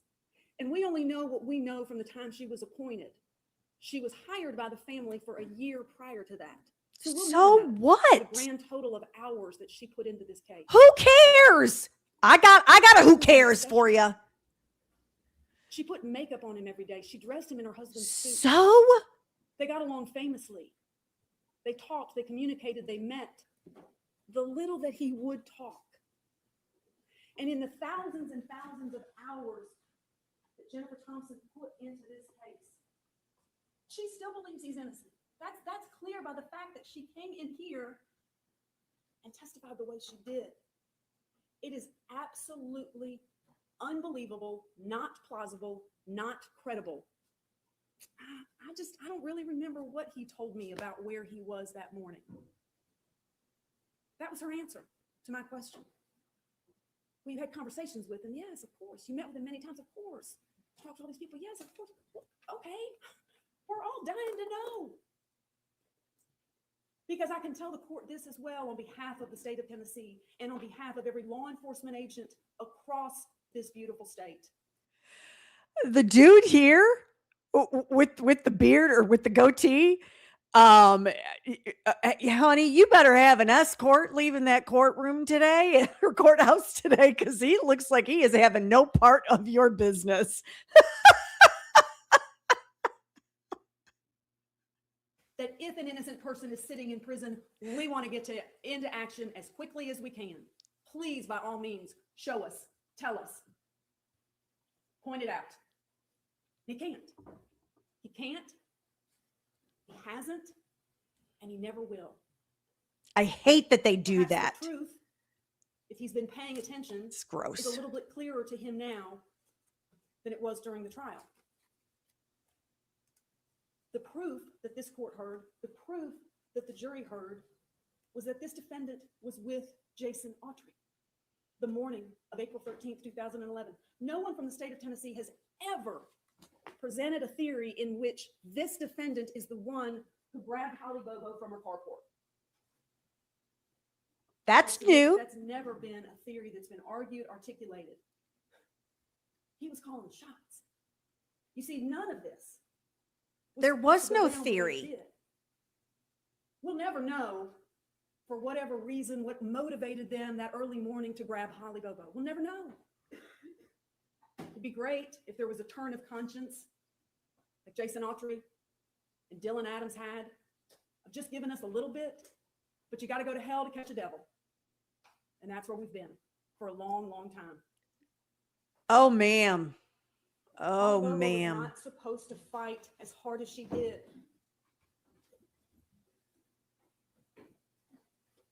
Holly Bobo wasn't supposed to fight for her life. Dylan Adams was never supposed to talk. The proof. By the way, while I have a little bit of a view, these people here in this first row, my understanding is that these are Mr. Bates' family members. And I did hear that Mr. Bates' father was in the courtroom today as well to watch his son deliver closing arguments. It was heart-wrenching to watch. And if, again, petitioner's petition is that Jennifer Thompson should have put Dylan Adams on the stand for the jury to hear. Perhaps the only thing that would have come from that lame move was that the jury would have been out and been back with their verdict a lot faster. Jennifer Thompson managed to keep that jury out for 2 days. If the jury had seen the manipulation and the fear of Dylan Adams, that's what this is all about. Of course, Dylan Adams is going to do what I tell him to do. Get rid of the phone, get rid of her stuff. Jason and I are going to go get rid of her body. You all get rid of this junk, and we'll meet up here later. And we know all this from the cell phone records. We know all this from the towers. The court has the proof, and the state has great confidence that the court can see through the smoke and mirrors, the emperor is wearing no clothes case that the petitioner has put on. The only thing that would have happened had Dylan Adams testified was a faster verdict. The only thing that would have happened had the defendant testified in his own behalf was a faster verdict. She kept that jury out for 2 days, and she kept. What does this have to do with anything? Do y'all know? Heinous, complex, violent, indefensible cases in this state's history. Absolutely no motive. I feel like this is just a retrying of the That's it. case. If I pull this off, stories I'll get to tell. Holly wasn't supposed to fight that hard. And gosh, What is happening? she wasn't supposed to be alive at the river. Are we lost? Have you taken a little trip to Oz? Area that this petitioner was familiar with, testified to it finally in 2025, probably never told his lawyer he'd been down there before, despite the graffiti and the countless times he'd been down there fishing and doing what else.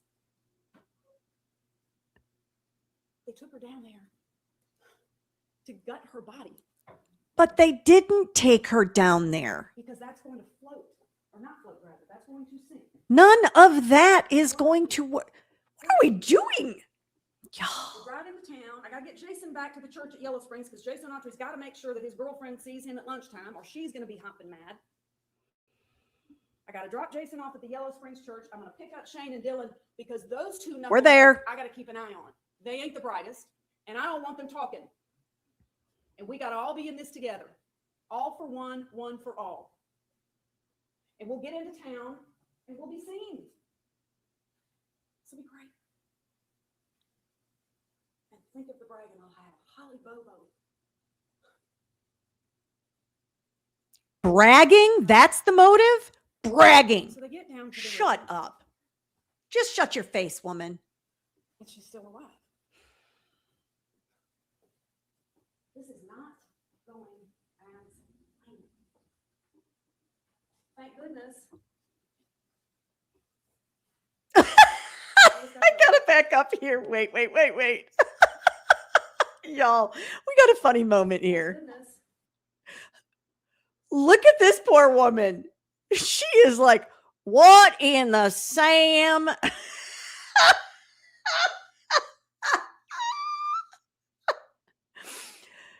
Yo, she's like, what are you doing?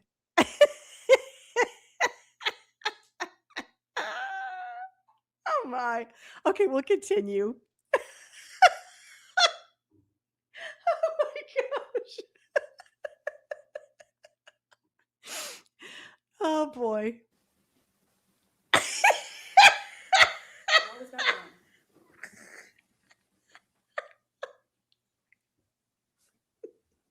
A bullet to the back of the head.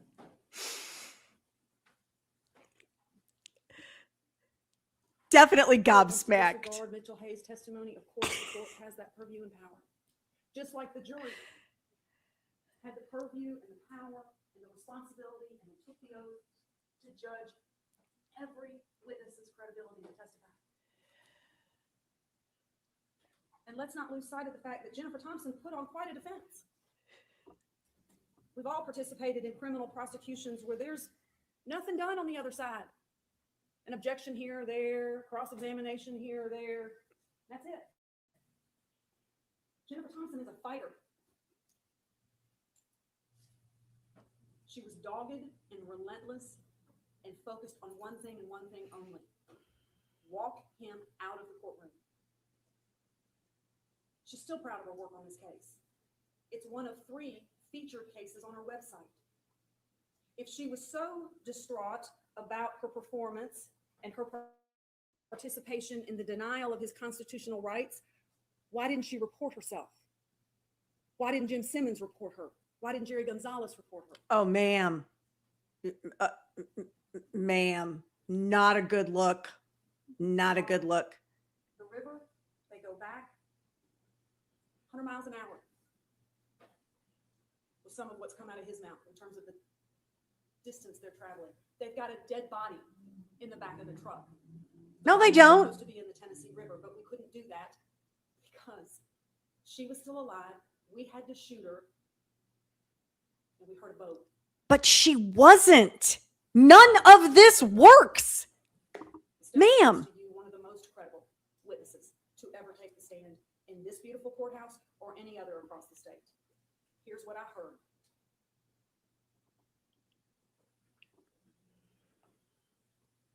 We do not know, sitting here today, There you go, Buttercup. where the Back defendant up there. was from 7:50 in the morning until they land in Parsons, and his phone starts pinging around 11:12, 11:15. Except we do know a little bit about what he was up to. The problem is he can't be honest about it, because to be honest about it would be to admit once and for all, as Jason and Dylan have done, his Stop it. role in this. Stop doing He that. is praying and hoping against everything he has left, Pissing me off. against the power of the podcast. There it is. There it is. I forgot to warn you guys. We also have the power of the podcast. Guess who they're talking about, y'all, or her. Do you know who they're talking about? Power of the podcast.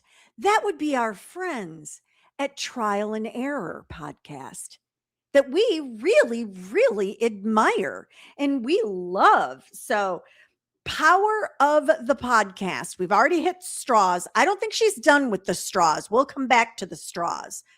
I think the only straws she's using are maybe ones, you know what I'm saying?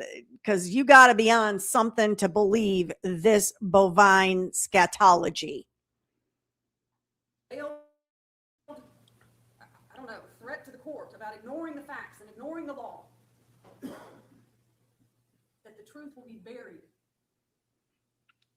In the same way he was instructing Mr. Bates' agent, Ms. Spirko, to bury something on a piece of property.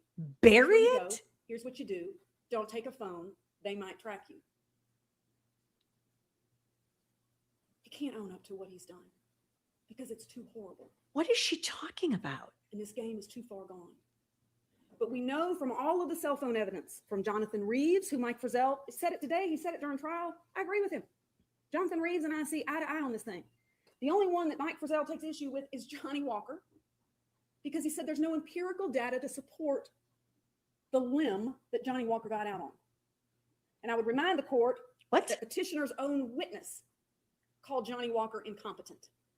Jerry Gonzalez smirked at the skill set and the level of incompetence of Johnny Walker when he was on the stand. The same Did I Johnny miss Walker that? When, in his mind, I guess I missed that. he manages to crack this case. He marches into that jail and gets Terry Britt to confess. I do love the fact that Mr. Bates won't even acknowledge her. Holly Bobo. I love that. What does he do with it? He sends an email to himself and closes his computer down and goes home for the weekend. Even he knew it was worthless. Even he knew he was being played. This same petitioner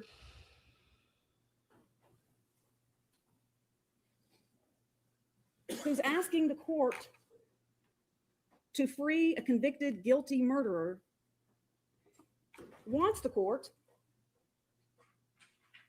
to order the charges against an innocent man. Much of the petitioner's early documents and position in this case is that we got the wrong person. Terry Britt is who did this crime. Terry Britt killed Holly Bobo. Yeah, I think so. Zero proof of that. Out of Terry Dykes' own mouth, Ma'am, the only proof he had the was same that amount as you Terry have. Britt is a registered sex offender. We'll all agree to that. He's got a revoked license and he lives near the area. Is that really the society that we want to live in? Is that really the criminal justice system that we want to proudly be a part of? To ignore the mountain of evidence against the convicted murderer.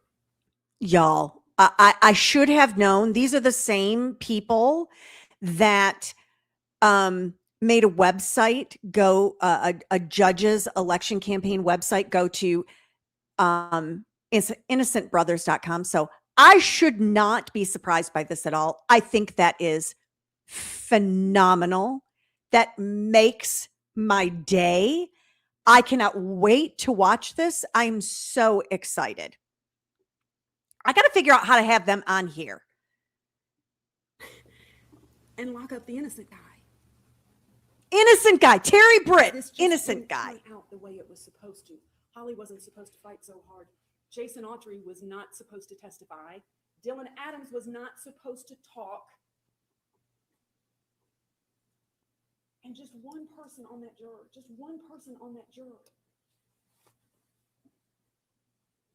needed to not be convinced by the highest standard in jurisprudence, beyond a reasonable doubt and to a moral certainty. I want to make sure I get these times right because there's been a lot Why? of You attempts haven't gotten to, anything again, else look through a right. Straw and not look at everything. Terry Dicus, 8 o'clock to 10:30 is the relevant time. 11:15 to 12:15 is not relevant.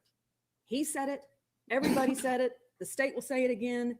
We could not care less where this defendant, where Shane Austin, where that alleged Silverado, where Dylan Adams, couldn't care less where they were at 11:15 in the morning on April 13th, 2011. What the state does care about is where they were from 8 to 10:30. And what we know about the phone information from 9:12 in the morning to 9:50 in the morning. 9:12 in the morning to 9:50 in the morning, Zach Adams is inactive on his phone. There's no activity going on his phone. I bet he was 8:55 to getting high. 9:42, Jason Autry's phone is inactive. They've been talking before together. Their phones had been active before as they're making the plan. They both got Hey, high. this has all gone amok down here. I need your help. We got Holly Bobo, and this is going to be fun. But during that vital time period, out of every law enforcement officer that took this stand, regardless of who called them to the stand, that's our key point. Total inactivity. 9:50 to 12:18 p.m., 9:50 in the morning, on the tower, closest to the river, Birdsong, back toward the truck stop tower, and on into Parsons, this defendant is wearing those keys out. There are 25 communication activities between 9:50 in the morning and 10:30 in the morning from this defendant's phone. He is frantic, absolutely frantic. He because she calls wasn't Joe's supposed to be alive video. at the river. This isn't exactly somebody that is a mastermind of a red rum. Presentation, but to be quite honest, Your Honor, more importantly for the Bobo family, the state wishes we could tell you when they dumped Holly Bobo's body.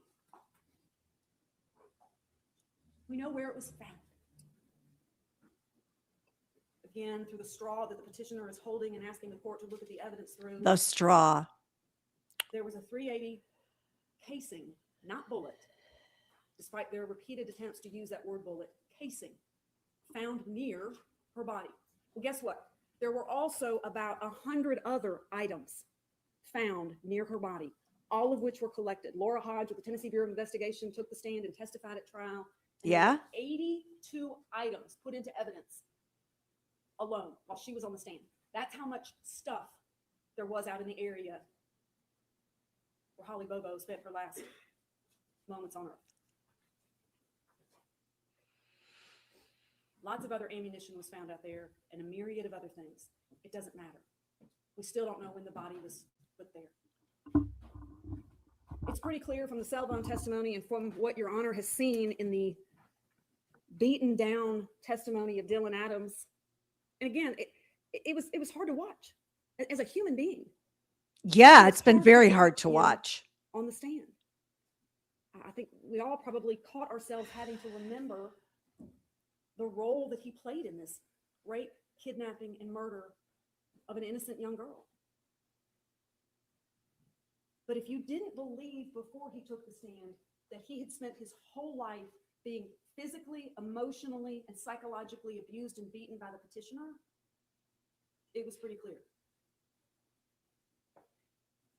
The same petitioner that shot his mother, the same mother who the court heard on the jail calls, threatening him, yelling at him, to the point that he cried in the jail calls, and he cried here. 14 years later.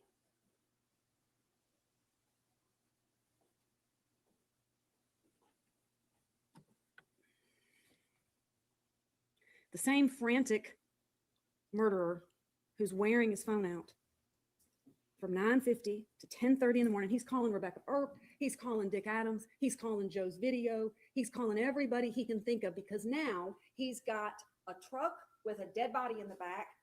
And he's got some. And that's what you do is you Where can I go and call safely a bunch take of this truck? people. Is my grandfather home? That's why he's calling Dick Adams. Will Rebecca Earp lie for me and be my alibi? No, she wasn't going to do that. And the jury heard all of the attempts of an alibi that this What? petitioner made, both in the days and weeks and months after Holly Bobo's murder. And I will not belabor them, but they were all blown to bits. Jason Autry, first time he was contacted by law enforcement, came up with some story, but I was working, gave them the name of the guy he was working for, exactly where it was. Law enforcement, I know, ran it to the ground, as they do, as they are emboldened and empowered and expected to do. Ran it to the ground. And that man She said, "I has haven't seen not Jason Autry since addressed I don't know when." Anything. Their alibis were falling apart, but the lead officer was ignoring it because he was looking through a straw. The same straw that the petitioner is asking the court. to There's use. the flipping straw again. I told you He's we wearing weren't that done phone with out, it. trying to figure out where he's going to go and get rid of this body, get rid of the white truck, the same white truck that jurors heard witnesses testify had been driving down the Bobo Street in the days leading up to Holly's abduction. White truck. I got to get rid of it. The black truck was probably the one used to drive around and get rid of the evidence. We'll never know. We'll never know the order of things, and we will never, ever, ever, ever know unless he has a moment of weakness. when He, Bobo and her meaning son Terry were Britt. separated.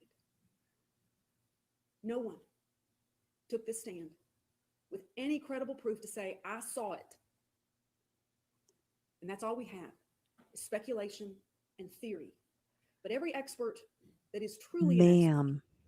that truly has credible experience in this line of work said there's no way to tell. There's no way to tell from this data when she was separated from that phone. He's frantically trying to figure out where everybody is so he can get his story straight. And in that same day, or in the days that follow, well, let me back up. I'm sorry. Later that night, this same frantic petitioner is trying to steal cars and guns from his grandfather. And the court heard those 911 tapes. They're on a first name basis with the Adams household. The same Dick Adams who, when asked if Zach had anything to do with the murder and rape and abduction of Holly Bobo, said, if he did, he's probably good for it. Imagine that being your grandfather's response if you were accused of one of the most heinous crimes to have occurred in West Tennessee in modern time. Yeah, it does not shock me that Zach might have had something to do with this. Because that very night, Dick Adams came face to face with the frantic murderer. And nobody but family, nobody knows better than family what he's capable of. He's out of control, trying to get out of town because he's worried that it was sloppy. It did not go the way it was supposed to go.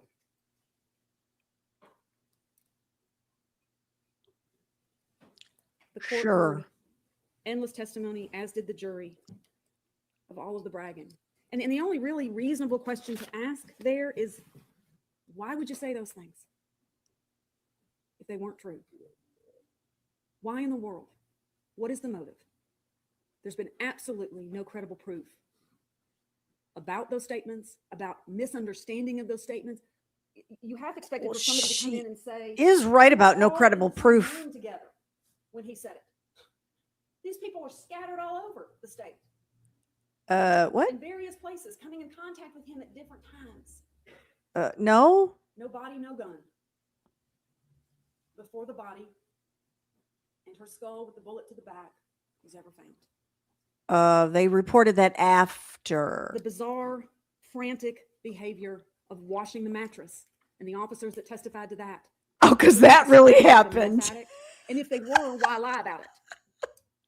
If they were, why lie about it? Because he can't face the truth.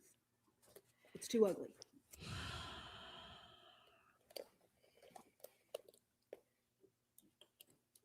The first time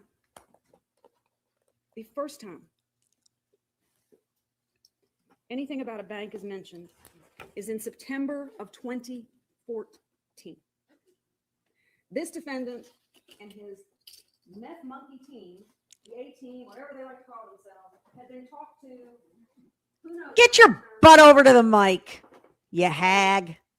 combed this area, looking for Holly, looking for anything, anybody who knew something, saw something. Never did any of them mention until it was Shane Austin's parents in September of 2014 that said, I don't know, maybe there was a bank transaction. Okay, thanks. Your Honor's seen the still. Your Honor's seen the video. More importantly, the court has heard from everyone who has taken the stand, with the exception of the convicted murderer and his beaten down brother, Dylan Adams, that it's not worth the paper it's printed on. Everything is fine over here. That is exactly why we have Tales of the Bizarro World up at the top of the screen, because in Bizarro World, everything that is right is wrong, everything up is down, and so on and so forth. So, yeah, that's why we're in Bizarro World. It shows nothing. The emperor is wearing no clothes. The murderer has no defense. Even Jennifer Thompson, who we'll never know why, what motivated her to take the stand and answer the questions in the way she did. Even she looked at it and said, I don't know what this is. No, I can't see anybody in there. Of all of the people on the planet who would have loved to have proven us all wrong, to have gotten one up on Judge Nichols, I mean, the court's heard ad nauseum about their lack of a friendship. Lack of Who a would love friendship? anything more? Ma'am, than she's to a be able to heifer. say, you all are so dumb. Here it is right here. But even she couldn't do it. The only two that see anything in there are the one that's doing life and the one that was told what to say. Every other witness, whether petitioner called them or whether we called them, I don't know what that is. It's got no value. What? Where are we? But even for What are the we sake doing, of ma'am? I'm Your confused. Honor's responsibility and the incredible job in front of this court. Let's just say, for the sake of this argument, that it is clear as day that you can see the A-team in the front of that truck. pulled him backward at A-team? the bank What is she at talking 11:12 about? in the morning. Who cares? Holly's already dead. If that video had been taken between How Wait do till I get you the time know? right, Agent Dykus, between 8 and 10:30, and you could see anything, yeah. it's a Word pretty good salad. alibi. But the time is irrelevant. The state couldn't care less, nor does the law care where this convicted murderer was after he'd already killed Holly Bobo. And all that the court heard in terms of alibi from Dylan Adams and this defendant was where they were after they killed her. Don't look too closely at what the proof shows as to where we were while she was being kidnapped, raped, and shot in the back of the head at the Tennessee River. Don't look too closely. Jennifer Thompson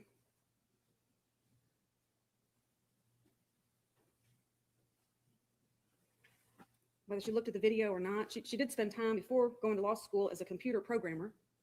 And I think the court can see from the evidence that was admitted, the tech savvy ability that she had. She knew what she was doing. She was an experienced attorney at the time the family hired her. She served then, she serves today on the CJA panel.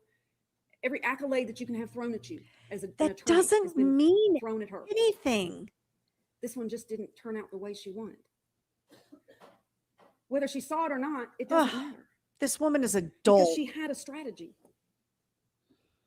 And she had the best defense that has ever been handed to a defendant in the history of the state. And his name was Terry Britt.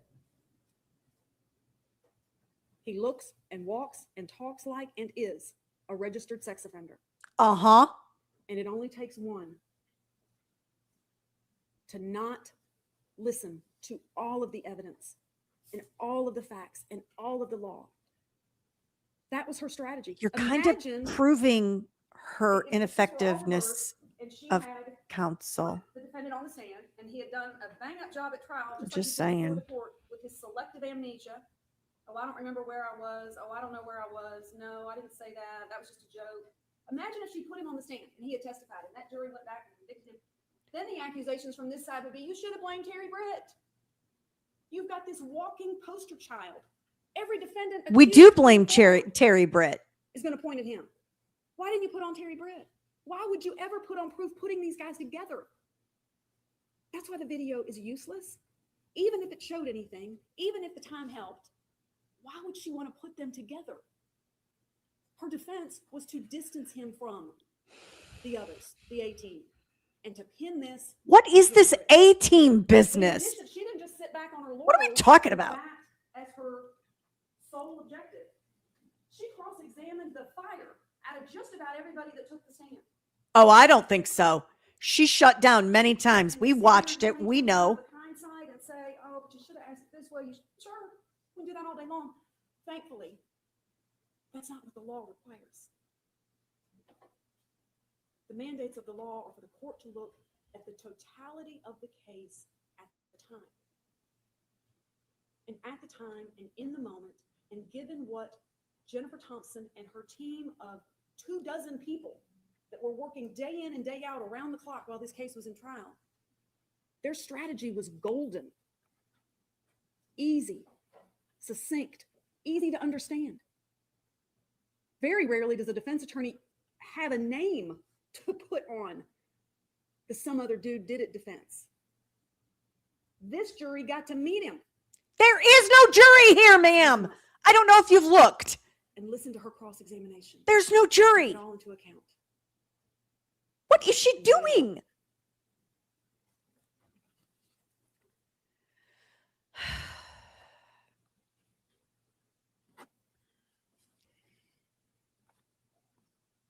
Yeah, try to collect your wits again there, Tootsie. Because you're lost as last year's Easter egg, as far as I can tell. Come on, chop, chop. The state has great confidence and faith in this court. And just as much confidence and faith in our system.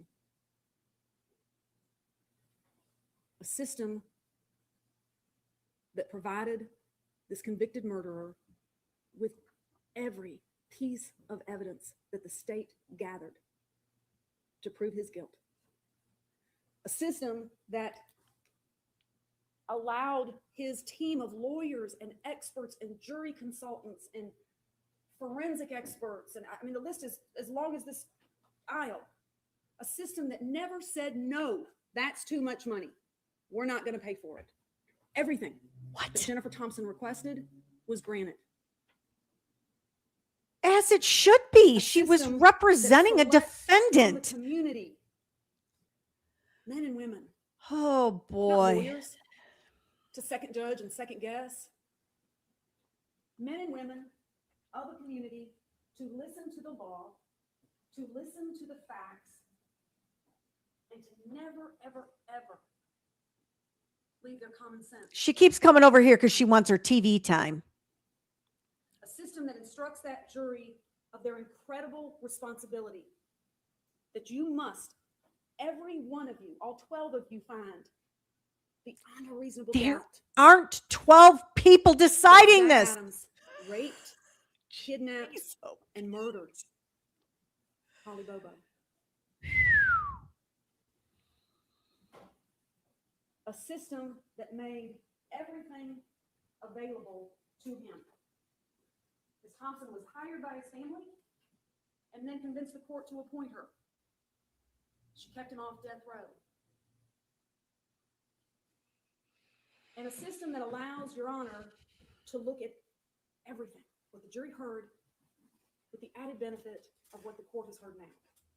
And the absolute unbelievable testimony that she just doesn't recall what he said, or that all of those communications with her client, every note she took, is missing. It's not plausible. The focus group that we asked her about, for a minute there I thought, well, geez, did we read something wrong? And she had zero memory of that. And court saw from the bar graph this morning from Forrest Richardson, 40 hours. I believe she has no memory of it. If you've ever been in a stressful time in your life, you completely forget entire sections of your Relentless, experiences. Obsessed. Obsessed. Zach Adams was afforded one of the greatest defenses and defense presentations and defense teamwork of any accused criminal in this state, to the tune of $275,000 for Ms. Thompson alone, just during the time that she was a queen. The standard that the law requires For 2 years, that's not that much money, light really. years beneath what she gave him. And even her dogged, relentless, obsessed attention to detail, quest to win, desire to beat Jennifer Nichols, none of it mattered. Because in the great state of Tennessee, in these courtrooms, Obsessed, the yes. law is the boss. The law that that jury followed and proudly walked back in here and returned their verdict to Judge McGinley. And the same law that Your Honor will follow. Same law regarding credibility of witnesses, reasonableness, prejudice. Would any of it have made Yeah.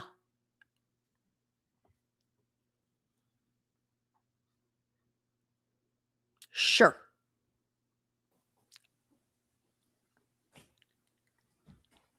Thank you, Ms. Meyer. All right, counsel, rule 20. Okay. There is no rebuttal that takes place after this. So they're done. So no more hearing tomorrow. The dates that I had on my upcoming dates for this hearing for January 6th and 7th are now gone.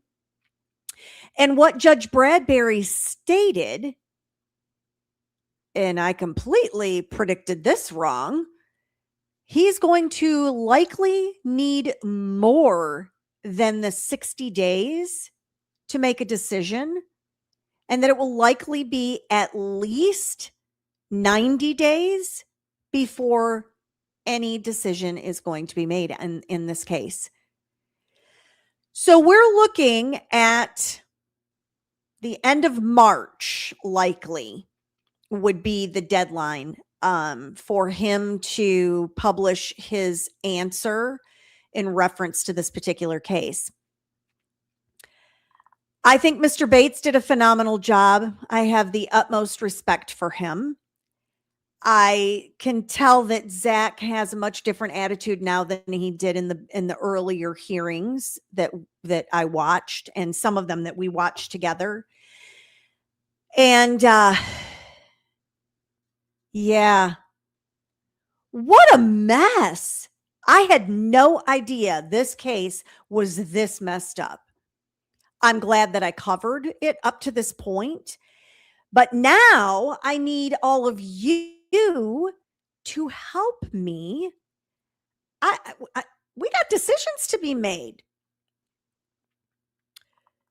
I don't think I have any hearings on my docket for the remainder of this week. And I believe Sarah Grace Patrick starts on Monday. If I am remembering correctly, let me consult my list.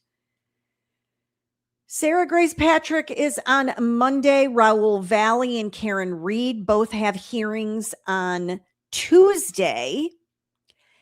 Corey Richens has a hearing on Wednesday. That's all next week, though.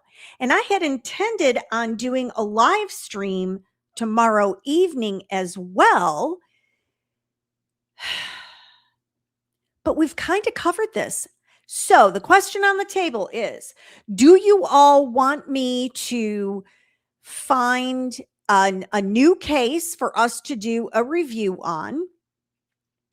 Or would you rather I pull some more of the video and I'm doing Dylan Adams, the recording of him confessing?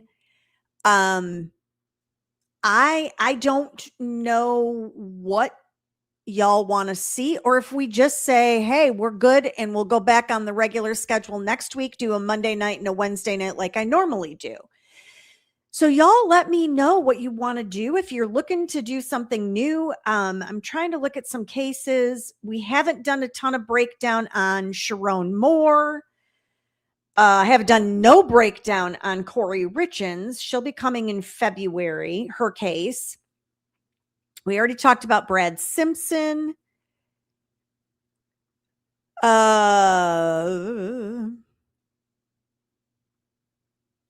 am I getting here? Do an AMA. I don't know what AMA means. 1126. And I don't know what Zachariah is either. You know what? I haven't done a deep dive. We could do like a combo night on something new. I don't know. Do an AMA. I don't know what that is.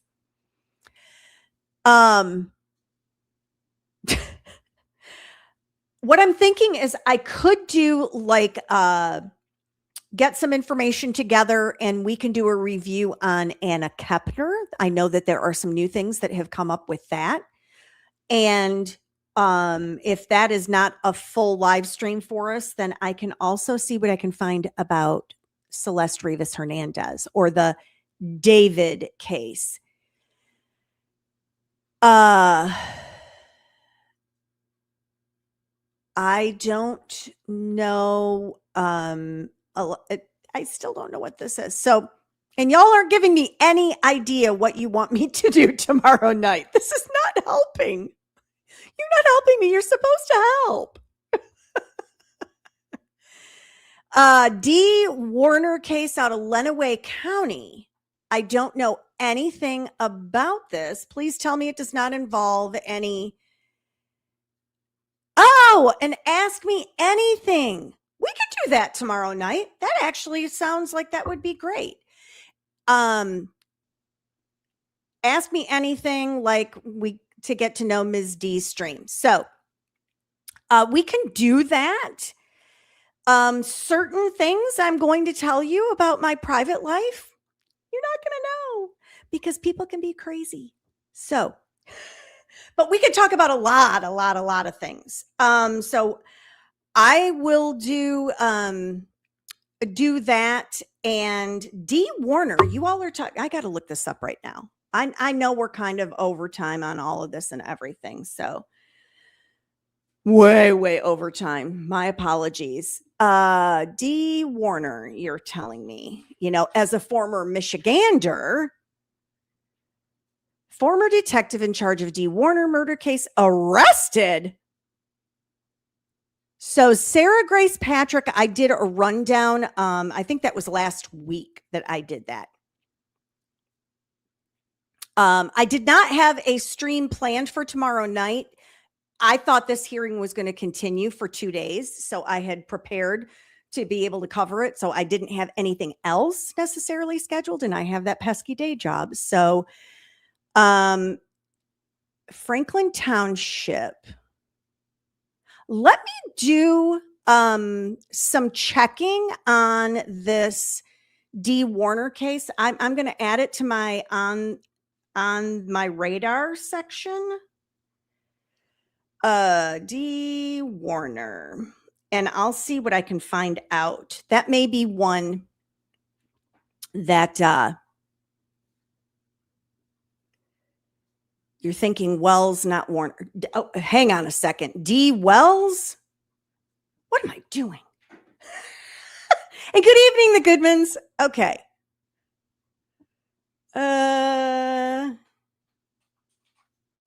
D. Wells. Oh, this is like an older case. Okay. So I'll look into the D. Warner one. And tomorrow night we'll do an Ask Me Anything. Doesn't mean I'm going to answer you, but you can ask me anything tomorrow night. We'll do that tomorrow. And if we end up stumbling upon some other things that we want to talk about or learn about, other cases, we can do that. I'm pretty flexible with stuff. So lastly, if you haven't hit the like button, hit it now. I want to thank my mod, Kelly, for keeping everyone and everything under control this evening and all evenings that we live stream. If you're on the replay crew, thank you. And put a like, subscribe, and hey, you might want to become a member. I do have some really cool member ideas. One of them is Terry Dykes's book. Yep. You know, the one that's out of print. I am hoping, fingers crossed, that I'll get it from my friends, Trial and Error Podcast.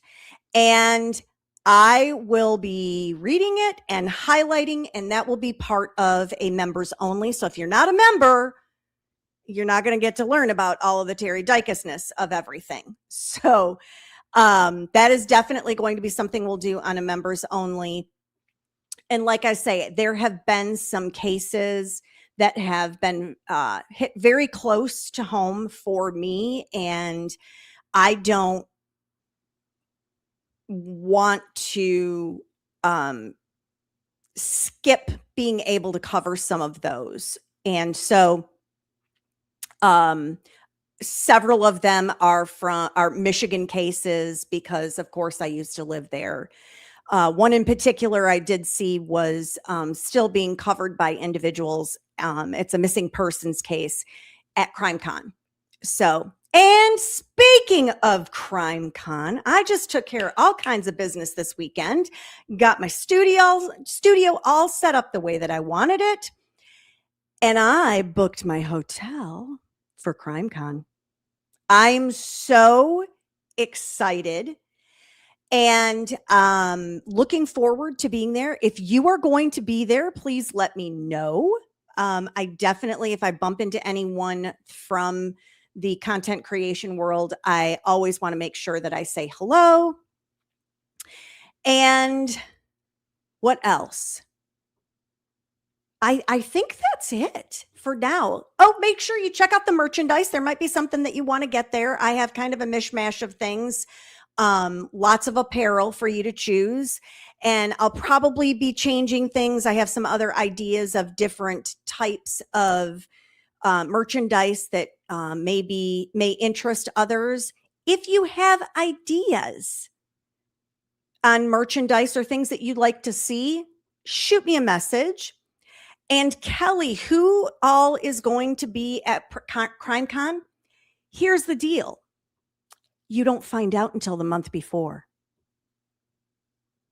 They don't have a full schedule until the month before. Now, usually, if I'm remembering correctly, a couple, 2-3 months before, they'll start trickling some of the people out that are going to be there and presenting and what segments they may have. If you have never gone to CrimeCon, it is pretty cool if you're a true crime nut like myself, because there is a lot more information. It's just a fun thing to do. And yes, I will make sure to stay away from anyone named Lauren. It's so funny because one of the videos of her standing and talking to the police officers with Grayson and everything, that is where myself and my sister-in-law went every single morning and typically one of the breaks throughout the day to get our drinks or whatever, because there was like, wasn't a Starbucks, but it was like a little coffee shop thing that you could buy coffee. And so we would get our drinks there. And that's of course where she was standing having this long conversation with law enforcement.